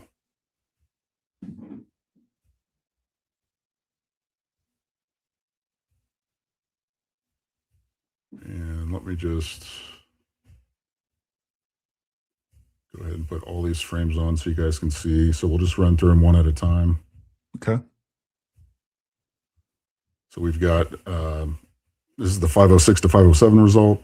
Again, this is just the, the slight motion blur on the back of the shirt collar, but it's not anything significant, as you can tell. But as soon as we pop into the next frame pair, which is 507 to 508, we see a lot of movement. And we see, in particular, the highest magnitudes, meaning the brightest colors, the stronger the motion, right? So we're seeing the cyan right here, and then we're seeing an actual downward, right, of the shirt collar, right? So the shirt collar from here to here is not moving up, right? It's like we're getting downward pressure here. Mm-hmm. And then if we go to the next frame pair, 507 to 508, again, I'll toggle on and off. So this is 507 to 508, and this is 508 to 509. But by the way, that downward pressure that you just described, yes, is where that error comes in, which explains the jumping of the shirt that everybody always has questions about. That is the air coming around his neck from that downward trajectory of the projectile. So that's coming down and forcing itself up and underneath. That is why you have the downward movement of his shirt, just like I told you guys. Sorry to interrupt. No, you're good. So we've got, we'll go to 508 to 509, as we can see even more. Comparing these two, we've got a lot more movement in this frame again as well. But, I want you to see as well that, like, we're not, and correct me if I'm wrong here, but at this point, I mean, if this were exploding mic, we should see, significant motion coming from this region where the microphone is. 100%. And in any of these frames, we're not getting anything as far as this goes. Because technically on this image, the microphone's right about here. And then it'll shoot up, right? But, the first initial signs of motion and impact and the evidence of impact have not shown anything significant in that region. And at some point, I would like to address the UVU review video where people are showing one frame where they're saying that that's smoke. I just that completely. It's in one frame, but I'm sure you have that, and I'm sure you've done an analysis of that. But I think that needs to be addressed tonight as well. Yeah, what I'm going to do, what I plan to do for everybody, because I know the reports themselves are pretty technical. I'm going to basically take the TVL1 results from this camera, from the other camera that I did the report on, and then also the UVU review camera, and try to make that into some digestible content, that people can really just see and interpret visually, and it should be even better than I'm able to describe here for you as well. But I think it's important to not only address that, but just also, try to, explain to viewers why we're seeing the things that we're seeing, because even in the UVU review image, on that particular, I mean, it's a single frame, and that's even recording at a lower frames per second. It's at 24 frames per second, or 23.976, but it's recording at an even lower frame rate. So, but even then, even on that frame, you'll see that there's significant motion on Charlie's left side of his neck, and it's not only that, but it's, the highest magnitude as well. So, And you expect additional motion blur out of 24 frames per camera versus 60 frames per camera. Yeah, I mean, some of it has to do with shutter speed, and unfortunately with, the cell phone cameras, they're shooting in kind of like a variable shutter speed as well. So it's like, we're not able to kind of pinpoint exact, shutter speed, whereas on the UVU review camera, it's like a fixed shutter speed on that. And it is reasonably high, but it does, lend itself to being limited in the frame rate itself, so. My point is that if we were seeing smoke, we wouldn't only see it in one frame but it is common to see motion blur in one frame and not see it in the next. But we don't see any smoke dissipation. We don't see it in any other frame beside that one frame. So that tells me that what we see is essentially the motion blur of the collar of the shirt. Do you agree with that assessment? I do, yes. And I think that if you look at, I think a lot of people get hung up on that. And I think there's one eyewitness testimony of a kid saying he, saw smoke, but if you really look into eyewitness testimony, I mean, it's pretty unreliable, honestly. And there's a great, brain games episode that I like to link for that, just showing how ineffective it is. And I think that people that say that also discount like the other, eyewitness testimony that we do have saying the opposite. Like that's the only one I've ever seen of someone saying that there's smoke. And I've seen probably 100 We don't others. see smoke from any other camera angle. There's right. We don't see it anywhere else, and we would have. We just right. and dissipate in 1/24th of a second. It's just not right. And also, if you take a look at that frame, I mean, it's my theory that if you look at where that blur is, it's technically like the motion where the magnet and the mic are moving. The next frame, like that's the exact location, right? So it makes sense, in my mind that, that mass generated just created that motion blur, and that's why it's not necessarily, it's more pronounced in that specific area of the shirt collar than anywhere else, if that makes sense. No, it makes perfect sense. Midgray, that was pretty comprehensive. Do you have anything else that you're wanting to show us through this? I know you're wanting to go through these photos.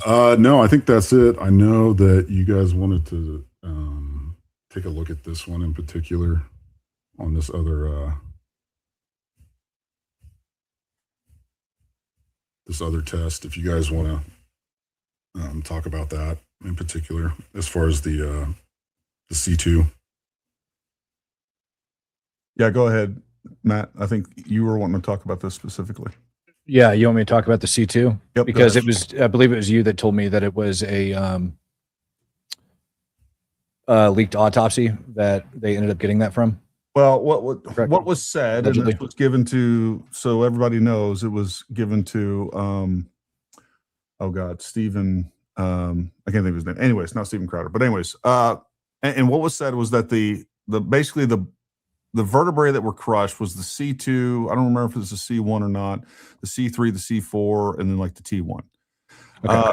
That doesn't mean that the bullets struck those, folks. If it strikes like whatever the cervical spine vertebrae is, I don't know if it's C4 or C5. Folks, the hydrostatic shock wave and just the transfer of energy is it hits one of those vertebrae and then it like compresses down on the discs in between and it continues to relay that motion just like Newton's cradle. All of those vertebrae are going to be damaged. What people like Ian Carroll and many other people that are just disingenuous and dishonest, okay, what they're saying is, so it hit the C1 and then went down. Nobody's saying So first of all, this is the statement from Andrew Colbett over at TPUSA. He said, and I quote, "This came from September 20th of 25. Yep. I just spoke with the surgeon who worked on Charlie in the hospital. He said the bullet obviously should have gone through, but it didn't go through. Charlie's body stopped it. His bone was so healthy and the density was so impressive that he's like the man of steel. It should have just gone through and through. In the end, the coroner did not find the bullet just beneath the skin. Did find the bullet just beneath the skin. So here's the thing to understand. Number one, that this statement ends up coming from a surgeon, but he said that his bone was so healthy that it just ended up stopping it, right? Is essentially what he said. So we take a look at these two, and if what you said was, was it Stephen Crowder? Stephen Crowder allegedly. No, it was Stephen Gardner. I'm sorry, Stephen Gardner. Yeah. Okay, so Stephen Gardner allegedly ended up getting it, and then that particular frame that he has, if you put it up there, ends up showing that bulging that ends up going out in the back. And this goes into the terminal ballistics that I just ended up explaining to Ian Carroll. And I actually have a good link here that I'll end up putting up on my screen in just a sec to save you some trouble over there. Anyways, so yeah, here you have that little yellow arrow that bulges out. Took this and I ended up going ahead and paying for like super crack heavy. ended up giving it different images and asked it to just go ahead and, align with where the spinal column essentially would be with this. And it does put that bulge, essentially somewhere in that vicinity when you end up taking a look at it, which kind of lines up, which has people, questioning if, this ended up striking down below his Adam's apple. People are wondering, well, how does it go up and impact and do those different things? And there's several different explanations that actually go into that, which I'll go ahead and break down here for those of that aren't familiar with terminal ballistics and how they work. I just explained a minute ago, and this is a pretty decent diagram. Give me a sec while I pull this up. That kind of shows how bullets yaw depending on how they impact. There's a common misconception, I think, that projectiles just kind of do whatever trajectory they're on. They're gonna stay on that particular trajectory, and that's not the case.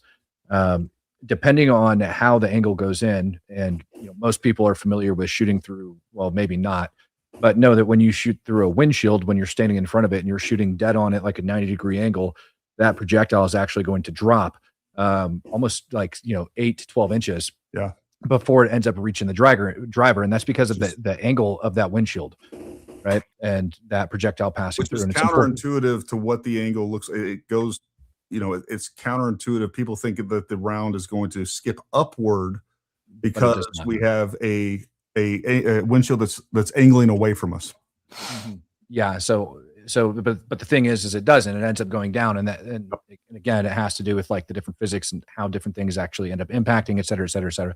So that bullet, as it's being stabilized in flight, and again, I completely understated these things, but this is a pretty good example here of you have this projectile that is traveling upwards, as it goes and enters into this thing. And then all of a sudden you end up seeing it traveling down. That's typically what ends up happening. And this is how physics tends to work, because you have, how do I want to say this? Force that ends up acting on it. Right. And so that force and that momentum as it's traveling forward, depending on how it ends up impacting it, is how it goes. And I tell people all the time, they can play this game with several different things, and we could overemphasize it by, taking this remote. If I have this remote that ends up coming up and striking the tip of my finger here with evenly applied pressure, you guys can see how it just starts to rotate and go through that. So this is, again, extremely oversimplified.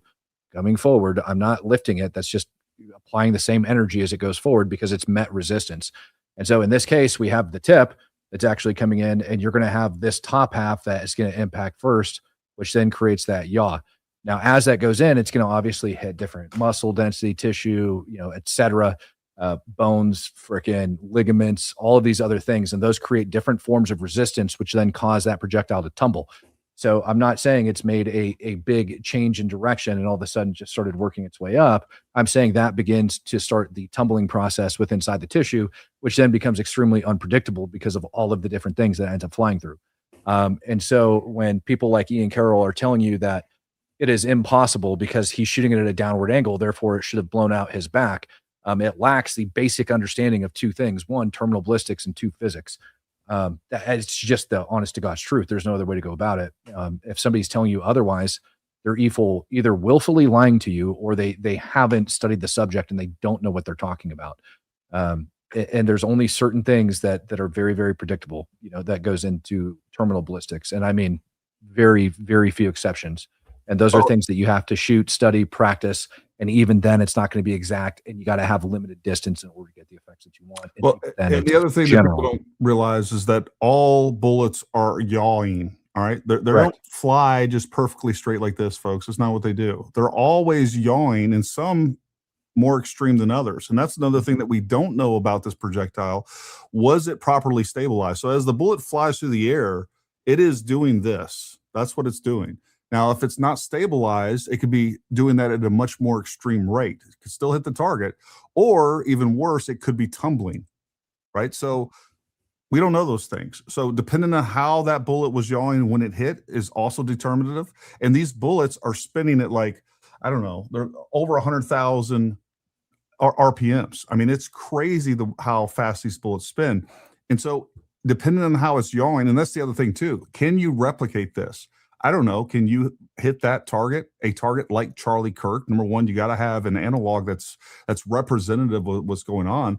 But you could fire 10,000 rounds and you're going to get slightly different results in the exact same medium every single time, because you can't replicate the exact moment that it impacts with the exact angle of yaw that's taking place at the same time. So, you know, we don't know with that. But what we can tell you is that a lot of people are leaving a lot of this information out. And just like Matt said, some of it's willful and some of it's just out of ignorance. And a lot of it is Dunning-Kruger too. Like, oh, I know how this works. Bullets fly this way. You can't, like, no, that's not how this works. And there's too many variables to calculate. And these are very difficult, if not almost impossible to replicate to some extent. Right. It's just the truth. Mm-hmm. Yeah, and it blows some people's minds. It's like physics is freaking wild. It's insane. I'm trying to remember the name of the show that Mid-Gray just mentioned a little bit ago. That's really, really good. Brain Games. Things that people think are intuitive and would work one way absolutely do not. And it happens all the dang time. And ballistics, I think, is one of those things that people just don't understand. They don't comprehend. It does take a lot of studying. There's mastery. There's different things that happen that people don't explain. It's ballistics theory, not ballistics facts. There are some things that we know about it that are facts, but it's the same thing when it goes down to explosives. There's some things that are facts, but we also have the theories behind how everything works, because these things are happening, so fast. They're high kinetic energy events that are not extremely unpredictable. We can predict certain things about them, but you still get anomalies that end up happening all the time. Yeah. A high speed event and a high speed, high speed and high energy event that is very hard to see exactly what was happening. And just like something that Mid-Gray pointed out earlier, guess what, folks? If we had a 10,000, 20,000, 50,000 frame per second camera on Charlie at that moment, we would have a lot more information than we have. We'd actually be able to we'd be able to tell what caliber the bullet is. So let's go to some questions real quick, and then we'll hit some super chats here on YouTube, and then we'll get to everybody that are patiently waiting with their hands up. Their hands are probably turning blue over in the X space. It's pretty obvious it's not a directed charge. In your gent's opinion, what do you think really happened? What do you think happened, Matt? And I'll follow up with what I think happened. Exactly what I just described. He got shot in the neck. The projectile began to yaw and tumble, and cause results that are going to come out at trial during all of the evidence that gets laid out. Those projectiles are very unpredictable, particularly in the terminal ballistics flight. And as you pointed out, MLK is a great example. 30-06 shot right in the freaking jawbone, doesn't exit. Yeah, and hit his spine and doesn't exit. And that's one of the things. Look, I think there's something in particular about hitting the human spine and it not exiting, because all four people that I just talked about, Charlie Kirk, Martin Luther King, Chuck Ritter, and Shane Hill. Just look up Shane Hill. It was just another example I found the other day. All these people, the rounds hit their spine and they have no exit wound. I didn't know Chuck's hit his spine though. That's crazy. Yeah. Wow. Did.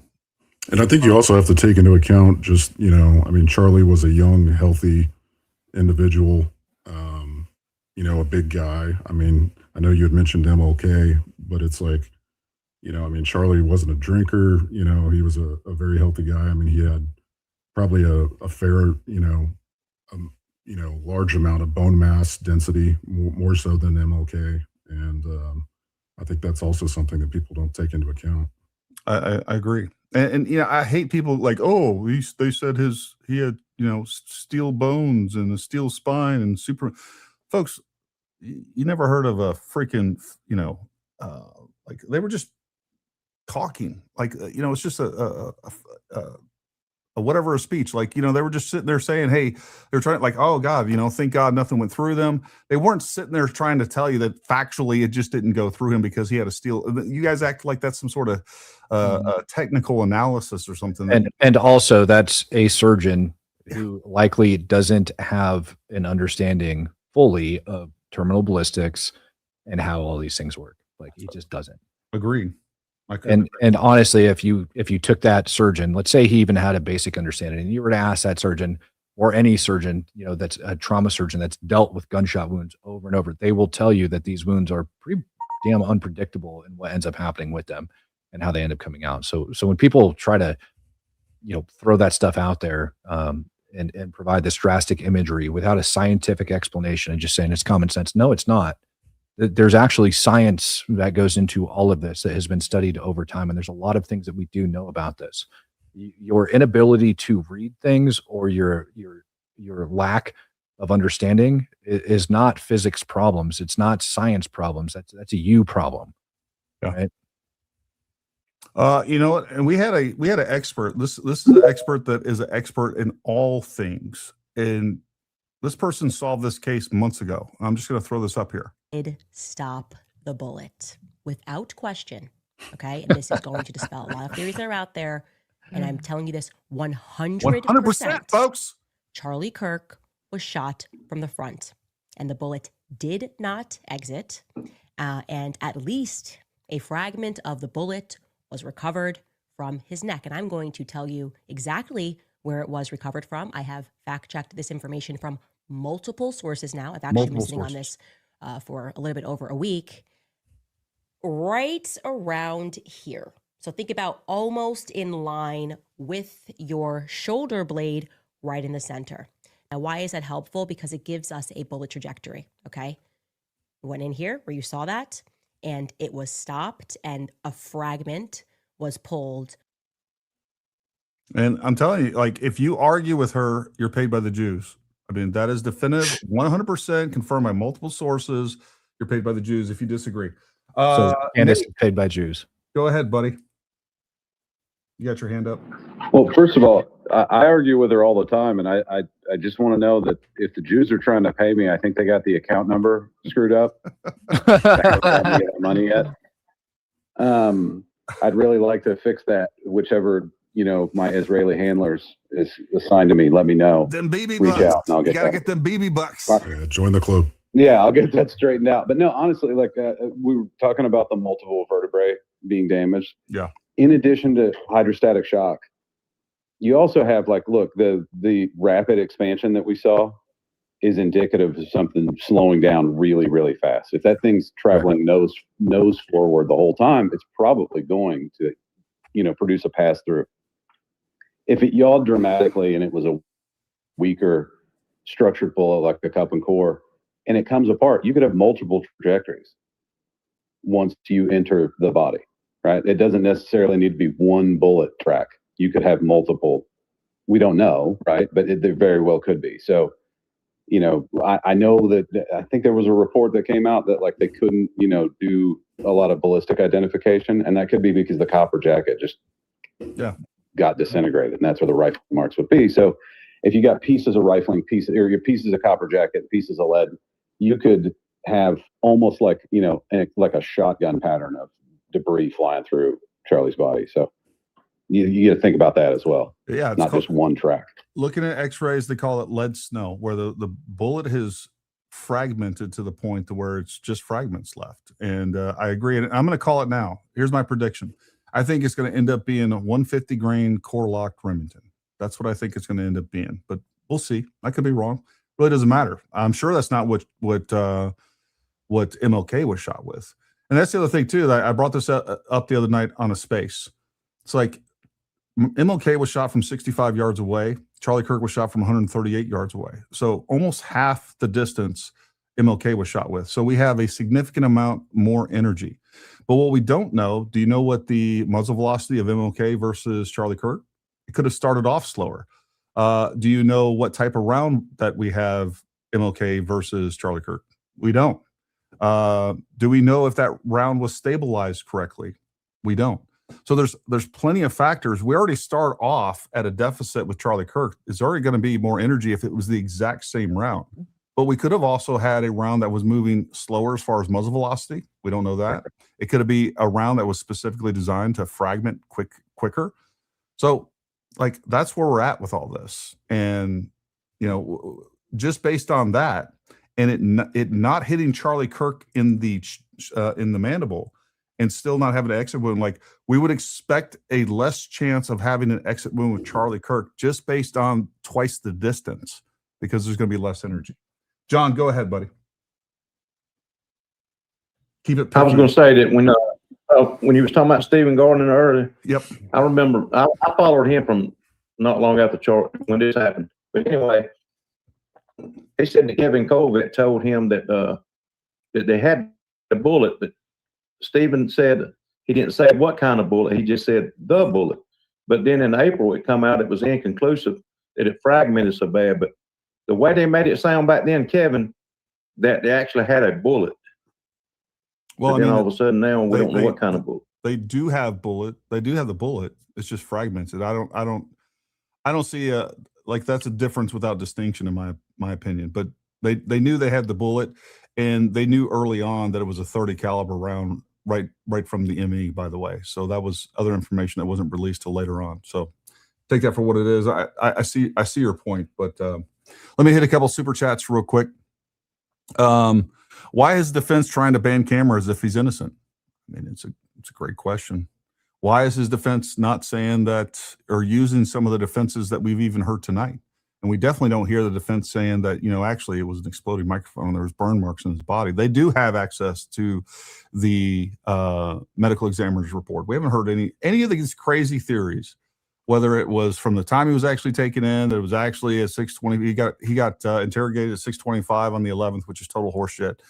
We haven't heard them say any of these things, and there's a reason for that. And I know many of you are going to conclude it's because the defense is in on it.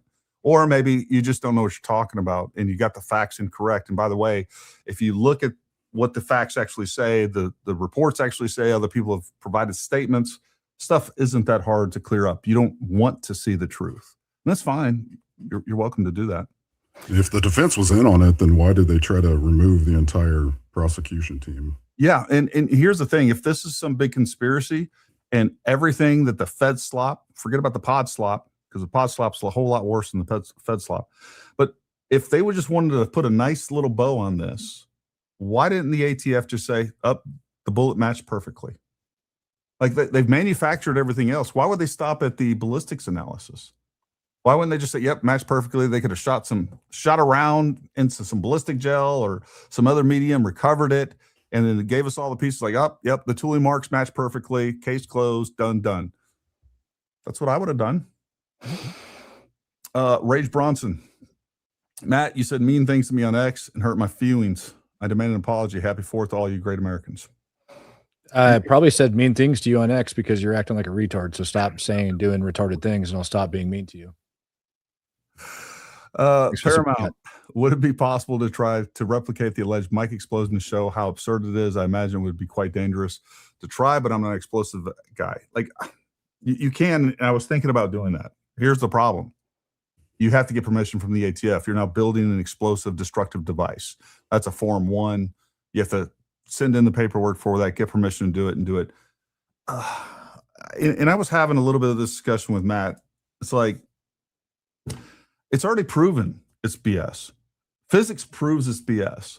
The more you go down this rabbit hole and provide these additional technical, like, I think you're just getting sucked into an argument that's dumb to begin with. I said this on I love that Candace Owens has went down the exploding mic theory. She's been full of bullshit this entire time. She's jumped from one thing to the next and the next. And it was the French, it was tunnels, it was Masons, it was the Freemasons, it was the French put a hit on her. It actually, the round came up from below. And the reason that you can abandon one theory after pitching it with such confidence is because it was never grounded in evidence. You had nothing. And all she does is she produces anonymous sources providing you unverifiable information. And then people believe it. But this is verifiable. Like, it didn't happen because physics says it didn't happen. There's no way that you can just say, I mean, there's no equal and opposite reaction. There's no burn marks. What'd you say? 4,000 degrees, Matt? Over 4,000 degrees. The shirt didn't burn. I feel like it's like 4,300 or something. Let me go double check. I don't know. It could be 1 billion degrees. Doesn't matter. It's freaking hot. It could be 1,000 degrees. That tiny little thin shirt, no damage, no burn marks, no scorch marks, no nothing, no burn marks on Charlie's body. Come on. So, and again, going back 3 months ago when I was constantly having Blake Bednar's, and Blake, if you want to come up here and talk about the now that you've moved to the necklace theory, I don't know if you're in the space or not, but feel free to jump in here and talk about this. But, back when Blake Bednar's was pushing this theory, even I was like, Blake, this is such a dumb theory that Candace Owens hasn't jumped on it. And my God, she jumped on it. So that's where we're at with that. Great. I anticipated it. Yeah, you know, I thought she was going to be at least smart enough to stay away from this. You know what, Nate? Did you have your hand up? Did you want to talk? I did, and honestly, I forgot. Oh my god! I don't know. So just move on. Yeah, sorry. Freaking It must not have been that important. Seriously, I'm over here counting crayons for dinner. Your blood sugar falling. Go eat a crayon. You can come back. Ian Carroll eats bananas for the shade of the day. You eat them in one bite. They're all bites. You said that right wing nut. Yeah, buddy. It's Fed slot, but she trusts the Fed. Joe Kent. What a great point. What a great point. Thank you for all that you do, Gary. Thank you, guys. And thank for all everyone else does. Matt's been on it. Green Bray Nap Time. I mean, just a lot of people out there that I'm gonna miss your name. You guys know who I deal with you on a regular basis. Mid Gray. Obviously, you guys can look at this and tell that Mid Gray has put an extreme amount of time and effort into this analysis alone. And you know, Mid Gray, what'd you make off that? Like $1 million or so? I'm still waiting on that 7K check, right? I mean, how much time does it take to do that? So, well, I honestly, I kind of held off on, going, I mean, I've been debunking these ridiculous theories since day one. And, I initially got into this because I just started seeing, a massive misinformation effort going on. And it really kind of disturbed me because, we've got a potential trial, and I felt like that there was this mass effort to try to create reasonable doubt with people and try to, spread these just asinine theories, and some of them were so easily debunkable. But this theory in particular, I could tell that John had put a lot of work into. And, even if it was, a Claude-based website, it was all AI. And I mean, even early on in our conversations, I think I'm pretty sure he was just, copying and pasting AI, responses. So I was kind of essentially talking to an AI, but I kind of held off on this theory because I thought that, it was probably the most compelling, and from a visual perspective for the audience. So I decided to hold off on it. And I honestly expected that it wasn't going to happen before the prelim. Kind of my trigger point was to, attack this whenever Candace first mentioned it and got behind it.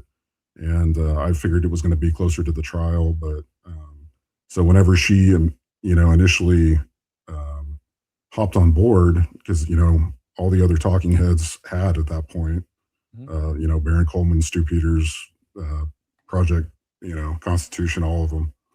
I just decided that, I was like, oh crap, I got to hurry up and get this done. So basically I had all my code for the testing ready to go, but the actual reports and those articles, that was all done within 2 days.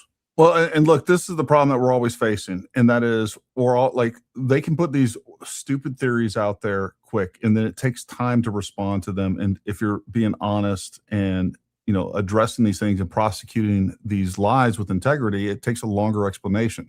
Like they say, a lie, it goes around the world before the truth has time to put its shoes on. And we're always behind the power curve on that. And it wouldn't matter for the most part. Like, you want to make up theories about moon landings or Bigfoot or whatever, I engage in that. I think they're fun.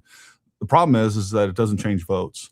And this does. When you're saying that TPUSA and ultimately the United States and MAGA and Trump are involved in killing Charlie, that's where I got a real problem with it. And I'm going to come after you aggressively. I just can't sit by and just let these lies go unchecked. And that's how everybody, we're in 5th generational warfare. You cannot allow these lies to go unchecked. You need to challenge them. You need to hold these people to task. A real simple thing. Hey, where's the evidence for this? That's what it comes down to, is provide me evidence, and then I'll jump on and I'll support you. And if we had evidence for any of this stuff, I would be 100% on board with Candace Owens supporting her, or anybody else put out this information. But when you constantly accuse people of the most horrific things without evidence, it's a real problem. And that's why she's getting sued and why she's going to lose her lawsuit, by the way. We'll throw this up here. It was a DEW that was used by the CIA military intel. He was a threat to the system. He wouldn't take the Jew coin, join the club, mess with the bull, get the horns. So they offer the money, take the money. Yeah, we got no evidence for that. And I know that loves to be pushed So around. directed energy weapons don't blast holes in necks. Yeah. Just FYI. Yeah, exactly. Matt, off topic for you. Son is in a call with someone in Kiev. Ammo dump was just hit in town, 21:30 Eastern time. People can't evacuate due to an ongoing attack and falling debris. They're having trouble breathing. Jeez. Okay. Right. Thank you. Yeah. On it. Thank you, Sky God, for gifting 20 Speak the Truth memberships for Matt. Way to go. Would the fact that it was a cold bore shot have any effect on the behavior of that round? If so, what? Yeah. So, I mean, it just depends on the gun. I mean, when we're talking about cold bore, most cold bore shots are predictable, but they're almost always different. Some rifles that I've had, like I get very little cold bore deviation. A lot of them are very predictable, like, you know, half mil right, half mil up, almost every single, whatever it is, low, whatever it is. So yeah, half. The other thing too is, like, we don't even know what the accuracy of this was. This rifle a 1MOA gun? We don't know the condition of the riflings, of the barrel, the conditions of the chamber, any of it. We don't know any of we it. know literally none of it. So like I saw a guy in point. Like, if you're going to recreate something, you have to have all the material elements involved. And like, for these people to go out there and just take their rifle and some 30-06 ammo off the shelf and then shoot a piece of meat with a bone in it, and like, oh, yeah, look, this is science. Like, you're retarded. That's not science. That's nothing. Like, you got to have the rifle that they were shooting. You got to replicate what was going on with that round at a minimum. So, yeah. What was that movie back in like the 80s? I think it was like, I think it was called Sniper. Maybe it was just literally called Sniper, where the guy's sitting there with a file, like, yeah, Tom Berenger, where he's just filing like the tip of his cartridge, you know, and it's just like, dude, you I mean, for the love of God, we don't even know if the guy was watching movies like that and sat there filing off the freaking, you know, tip of the projectile, thinking he's going to make it more aerodynamic than the factory did. You know, and we know from the charging documents and some of the search warrants now that we have in place that he did indeed, and it was talked about in court that he engraved the brass portion of the bullet. We don't know if he did anything to the actual projectile itself. Folks, if he did anything to that projectile, it would not, any engraving on it, it would never stabilize. It would be completely... I will say that, because in transparency and fairness, that when the shooting in Dallas, Texas occurred over at the ICE facility down there, they had said that the guy had engraved the projectiles and he had just written on them with a Sharpie. So I don't know if that's some weird slap for freaking writing on things with Sharpie, or if he legitimately engraved the cartridge. So. No, they said that he legitimately. It's in the court documents. I'm telling you, it was the same damn thing, same verbiage. But I'm with you though. You know, like we don't know. They found the tool with which they talk about that in the charging documents. Oh, okay. They found an actual, I assume it's a Dremel tool, but they found the tool in which he engraved it with. So, okay. And again, we'll find all this stuff out. It'll be all solidified, or at least have some more clarity over the next few days. Yeah. Gifted one Speak the Truth membership. Guys, Candace got her degree in physics during the Russian vacation. Of course she did. Just hopped on. This is for Nate to have a panel box next stream. Sorry, I didn't make the cut. Thanks, Nate. For the panel, peanut butter on French toast or nah? Yes, every time. Peanut butter for the gains, man. Come on. I still haven't tried it. All right, Nate, your hand's up. I saw some other people. Nate, go ahead.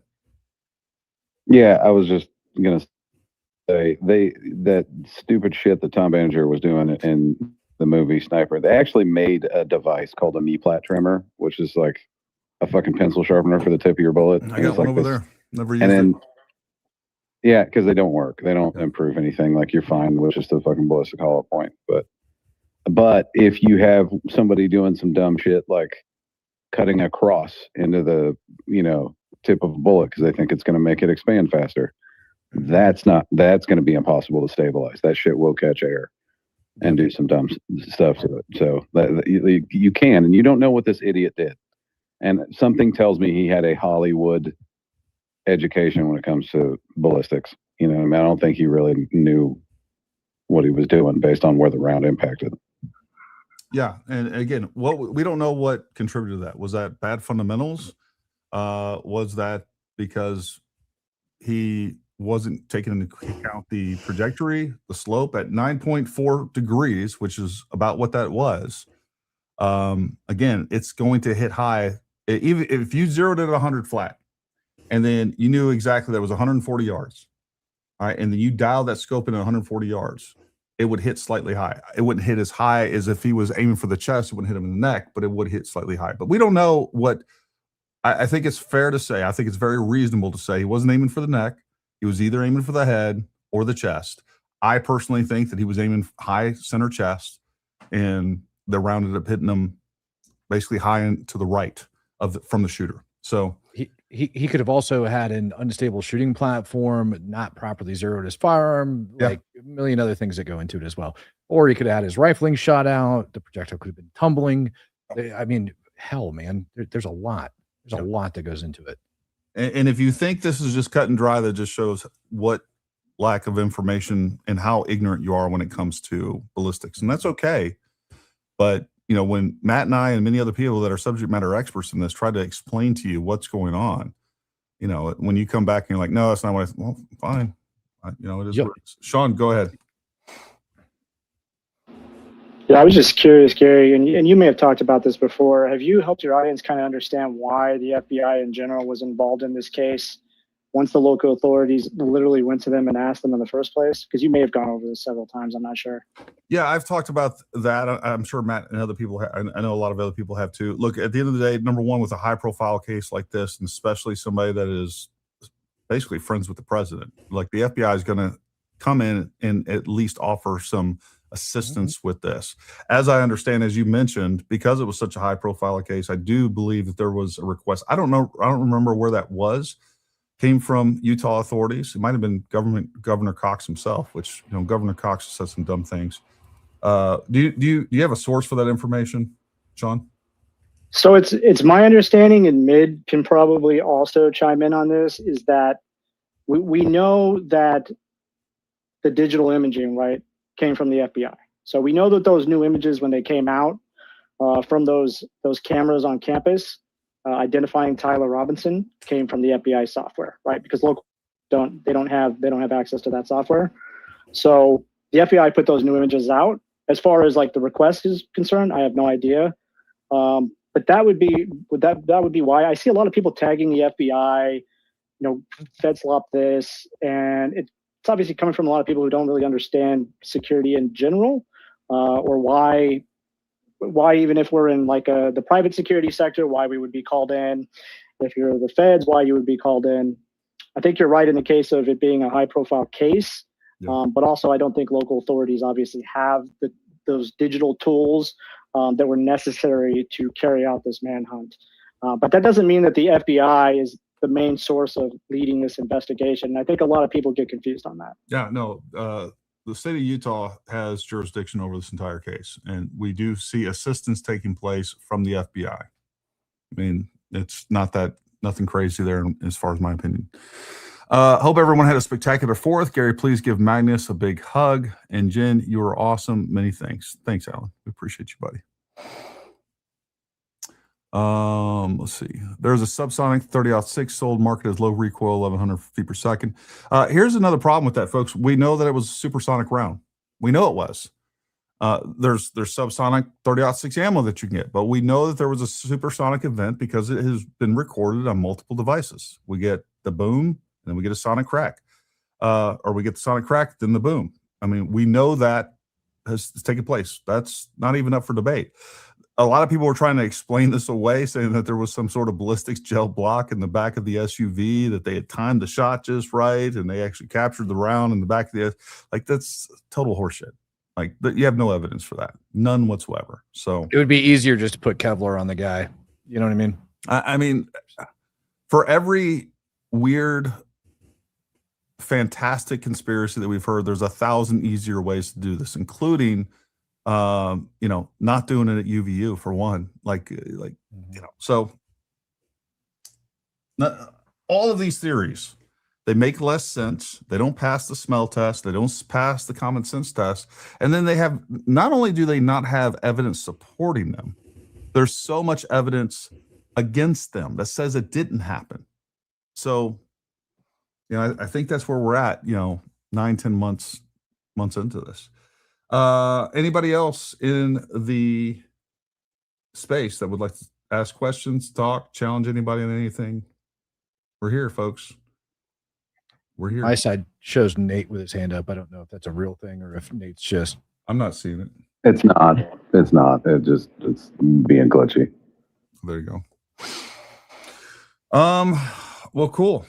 I think we have exhausted this topic. I don't know that there was any element of John, go ahead. One last thing I'd like to say, Gary. Yes, sir. If you watch my video, the 1 hour and 22 minutes that I made, I tried to make it to give to you and Gray. I want y'all to see it. But if you look at it on one of your shows when you come up, just let me know what you think of it. And I mean, if you think I'm wrong, that's fine. But I'd like for you to just look at it. I'll do everything I can to take a look at it, John. I think you're wrong right now just based on the evidence, but what I will do is my best attempt to objectively watch it and hear what you have to say and keep an open mind and take it all in, buddy. That I promise you. Well, I say in my video that the bullet will not match, so just look at it and see what you think. And I appreciate you letting me get on here and talk tonight. You're welcome, John. Anytime. Welcome on anytime. Right, thanks, sir. Yep. Canis Not So Intelligence Agency. Yeah, that's where we're at. All right. Mid-Gray, got anything else you want to add to this? Any wisdom? No, I mean, just, the presentation today really focused on the moment of impact itself. But I just, want to stress that if you want to understand more, just go to those articles that are on my X @_midgray, and you can read those detailed reports. And within those, I go through them. Sorry, I got fireworks in the background here. Sorry. But in those reports, I've got, in particular, the visual and optical flow correlation. And in there, I go over the kinematics from all the actual motion throughout like his body as well, because it's not just the impact itself, but it's actually his body movement that actually is consistent with, a high velocity projectile to the front left neck. So, everything that happens, in these sequences correlates and it adds up. And all 5 tests, nothing came back showing signs or any evidence that supports an exploding mic. So, what it does support is a gunshot wound to the neck.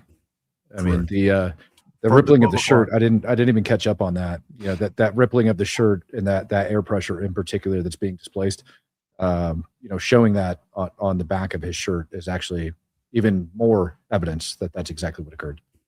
The angle that it actually would have like deviated to upon entry is actually additional evidence, even though people think it refutes it. It's not. It's physics that goes into it. There's so much that actually goes into this. It's not even funny, but your video analysis was very key in disproving so much of that, particularly that you had evidence of energy impacting into his neck, right? From a particular direction. You don't get an exploding mic on one side. And energy transfers from front to back, right? Like nothing's going out and hooking around and striking them.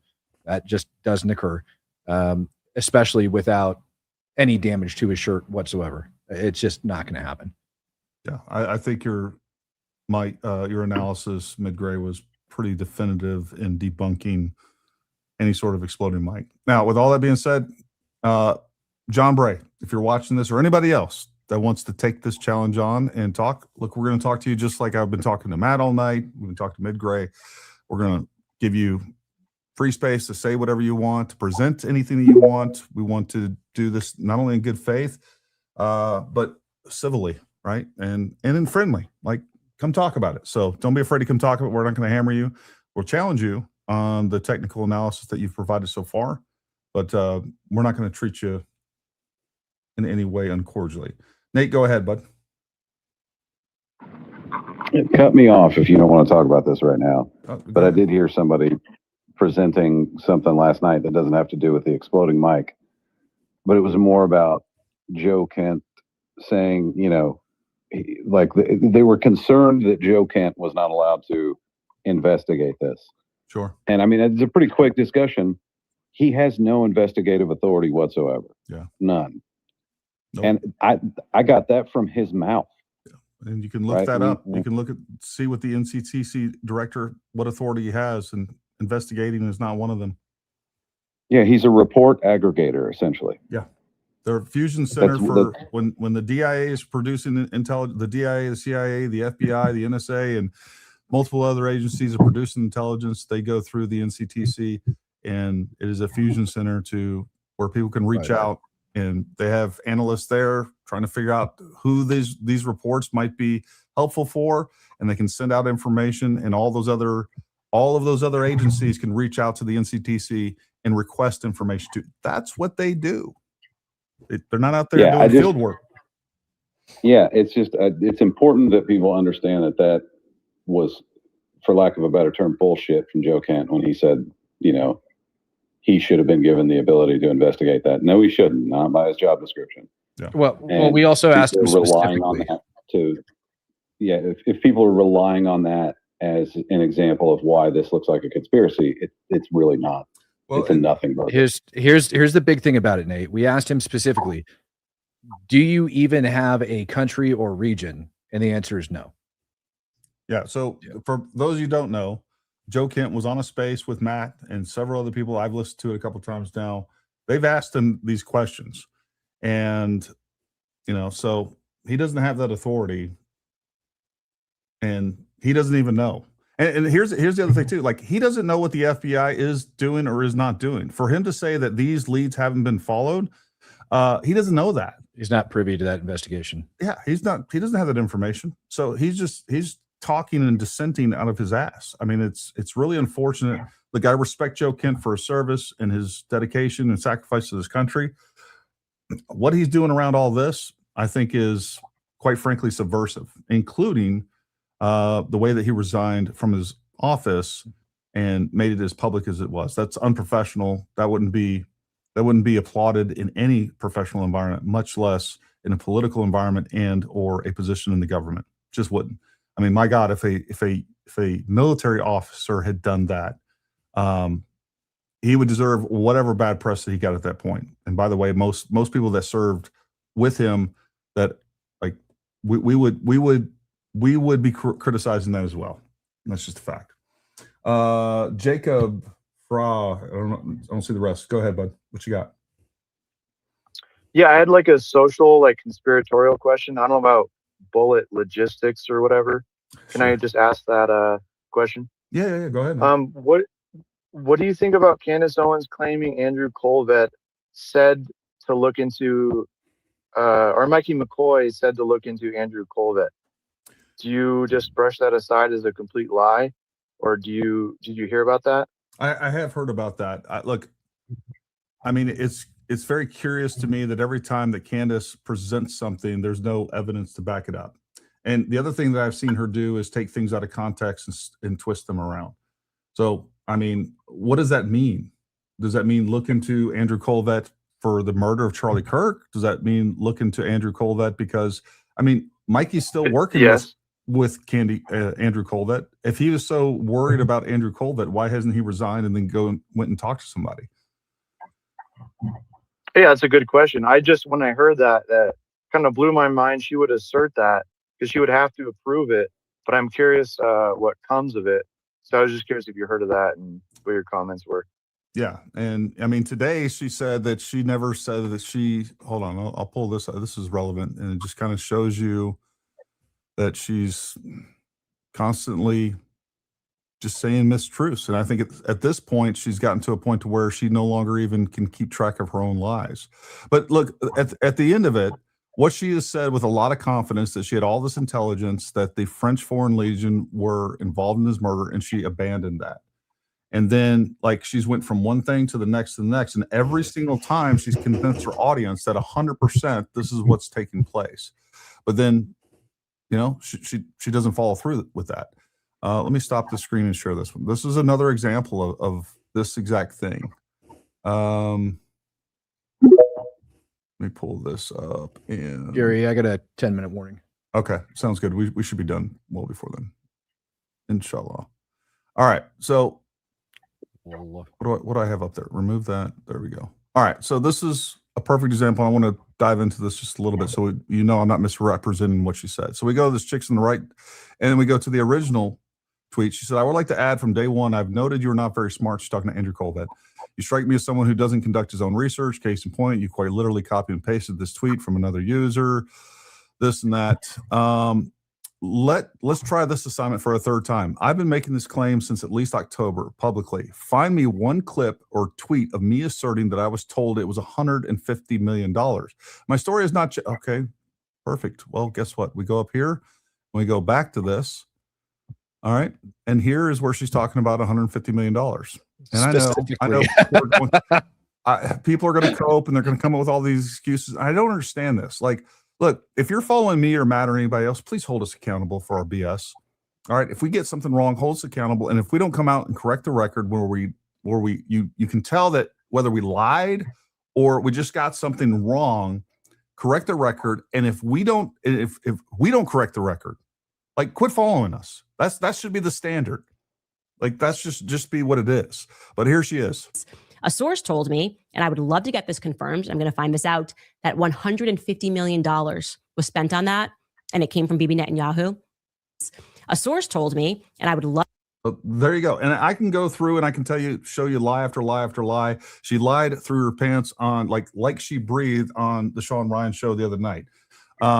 So that's where we're at. And by the way, I'll tell you exactly what she lied on very quickly. She said that when Sean Ryan asked her, well, why is Brian Harpole suing you? She said that it was because, I don't know, he didn't do a very good job. He failed at his job. And now he's saying that's defamation. It's not what she's being sued for at all. And she knows it. That this is another obfuscation. This is another intentional lie. She's being sued in conjunction with Mitch Snow for conspiracy to defame. And what she did and what she's being sued for is saying that Brian Harpole was there and that he had either foreknowledge or participated in the murder of Charlie Kirk. That's what she's being sued for. And that's a freaking lie. And she knew it. And I can go through the whole video, but she knows she's constantly lying. And I can pull up 100 more, and I've talked about that on previous shows. So that's the problem with this entire thing. And at some point, her followers have to quit making excuses for her and hold her accountable. Even if you still like her, and people will actually tell me, yeah, it's okay that she lied about that because she was doing it with good intentions. Well, then she's tricking people, because even though she abandons one theory and moves to the next, there's a lot of people that aren't following her closely and are still stuck in that last theory and still saying the French killed Charlie Kirk or the Freemasons or the Mormons or whatever. It's bad information. And by the way, I think it's being used as a psychological operation to undermine and subvert the president of the United States and the entire coalition. So that was my last question. You think she's being paid or fed this information to say all this stuff? No, I don't think she's just grifting? Well, I do think she's grifting. Now, what I think is all you got to do is look at something that she's saying or any other. And I think there is a collaborative effort between China, Russia, Iran, and many other countries, including the EU. All of these people hate Trump. All of these people do not excel or are nearly as successful in what they do when Trump is in office. This is why they did all the psychological operations against him in his first term and in between while Biden was in office. I think there is a collaborative effort to push these narratives and boosting Candace Owens and anyone else that is putting out this information. And it just makes sense. They don't have to go in and have this handshake or have these discussions between Putin or Russia or Iran or anybody else. If they're paying for bots, and they do this, we know that they do this. If they're paying for millions of bots to push her narratives, to boost her information, and going in and trying to downplay or to attack any of her opposition, demoralization ops, And that's what we see is going on here. She's getting paid through what she's doing, through views, through sponsorships, through all of these things. And then part of this is if I said, you know what, I really like what Matt's saying, I want to push his message, I can dump $1 million into bots into this, or just 1 million bots. If I have them do that, look, the algorithm is going to pick it up and the algorithm is going to start doing it. So there doesn't have to be this, cabal or this big conspiracy. I think some of these people that are being boosted, like, oh, my content's great, it's just so awesome. No, your content isn't that great. It's being artificially boosted. And then they'll do a video that might not be on message, and suddenly they don't get that support. And it's like, oh, so now the influencer is influenced to go back to whatever content he or she are getting views on. I think this is happening at a scale, and we know it's happening. We know that Iran, China, Russia, are all of these people do these things on a regular basis. I think if you want to see it in real time right now, you can go on Matt's recent post on X. Yeah. It's like 90% calling you Tardio. Yeah.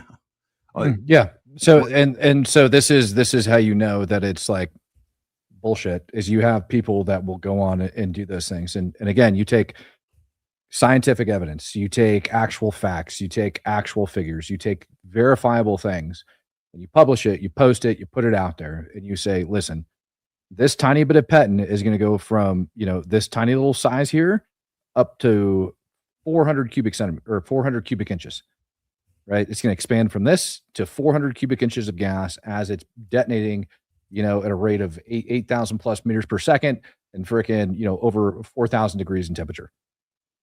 That's just a fact. Yeah. It's just what's going to happen. And instead of coming back with anything of any sustenance, they'll go back, and they'll just go on stupid tirades. You're paid by the Jews, Tardio. Ridiculous.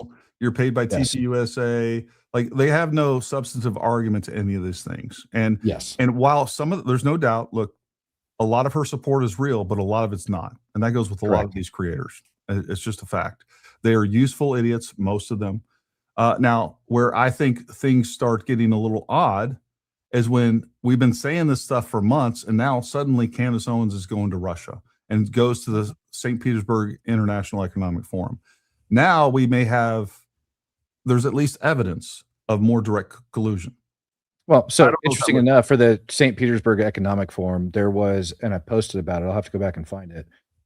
Yeah, she's listed as one of the speakers on there, but there was also a nonprofit organization that's affiliated with the Russian government that also posted her information there. So, when it goes down to doing business with the Russian government, obviously, if you're going to be doing that, you're going to be getting paid by them. You're registering under FARA. There's other ways that people have been skirting around this as of lately, especially since you had RT get sanctioned by the U.S. government. There's different flows of money that they're trying to work that aren't necessarily sanctioned, that don't require you to register under FARA, that, in my opinion, people are using, and you're not going to get any proof out of it. Now, do I have any proof that that's exactly what happened with Candace in this situation? No, I don't.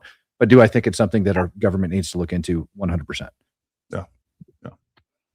Go ahead, Sean.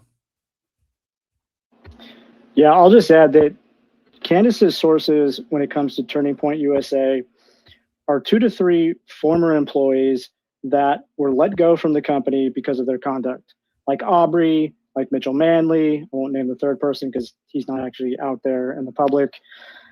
You can go on Aubrey's Instagram page. You can see her little apology. You can even see former TPUS employees that she was engaged with when she didn't stand up for them. They're not part of this whole conspiracy thing, but Aubrey is. That was Candace's content, right? That's where she got these old Telegram messages and stuff like that. So these are people that have every reason and motive to not like Turning Point USA, and they're in a position where they see that Candace is making money off this, and they probably want to make money off it as well.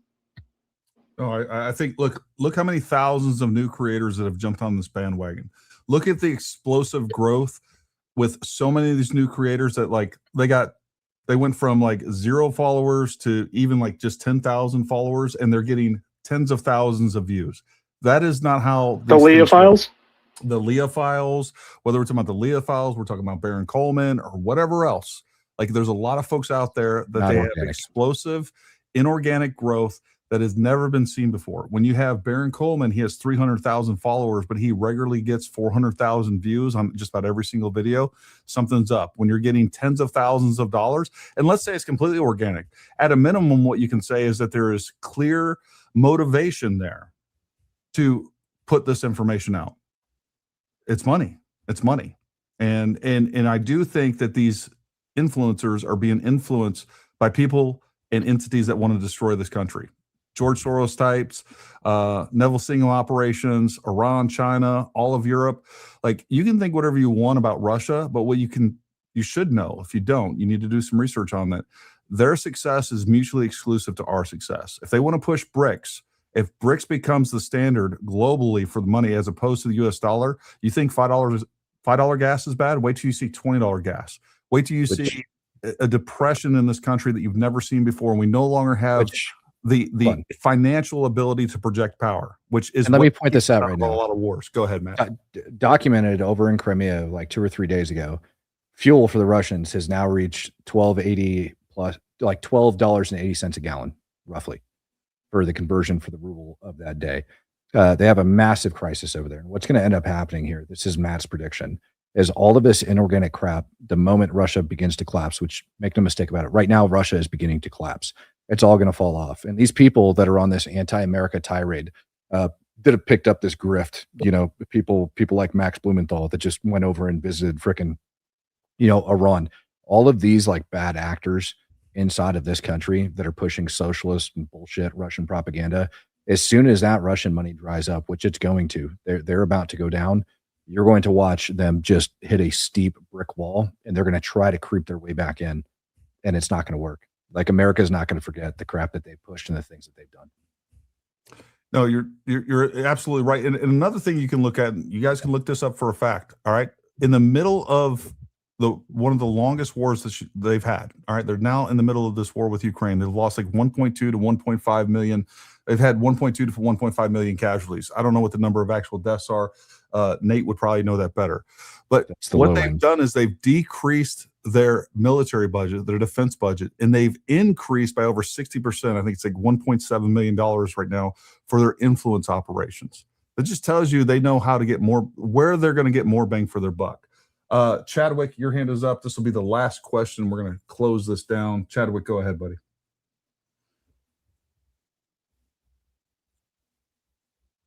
Chadwick, Chad something, whatever your name is. Chadwick Sutton. Unmute your mic, bud. While you're figuring that out, I'll cover this last super chat. I got on Candace's podcast super chat and told her I was a Buddhist. She asked for a proverb. I told her a man who keep hand in pocket feel cocky all day. I'm banned. So much for the troll.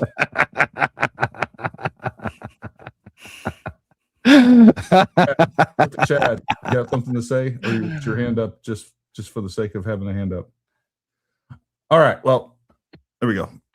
All right. Listen up, folks. We appreciate you tuning in. Look, share our content. This is important. The truth is what matters, right? That's all that matters. Let's find the truth. Let's go about it in a logical, reasonable way. And that's what we're here to do. And, you know, when I'm telling you that somebody's lying, or Matt's telling you somebody's lying and showing you proof of that, that's not attacking them. That is prosecuting what they're saying and showing you that either through ignorance or intention, all right, they are putting out bad information, and bad information, psychological operations, cognitive manipulation, information operations. That's how we're going to lose this country. It really is. So I just want to thank Matt. Thank you for coming on and sharing your expertise and knowledge. And Mid-Gray, we really appreciate the time and effort that you put into this. Folks, go follow both these great guys. And we don't have any outro tonight, so it'll be very, I don't know, anticlimactic. It's just we're gonna shut it down. But thank you guys for tuning in. Share our content. Make sure you join us every day. I'm gonna be live streaming tomorrow, pretty much for the whole court case. I think we got a show tomorrow evening. I'll let you know, but we definitely have a show at 8 p.m. Eastern time on Tuesday. We're gonna have Andrew Wilson on. We're gonna go through the facts of the case, and I don't know, maybe we'll have somebody on to debate him as well. But thanks for tuning in. Have a great night, and until next time, stay armed, stay ready. We'll talk to you soon.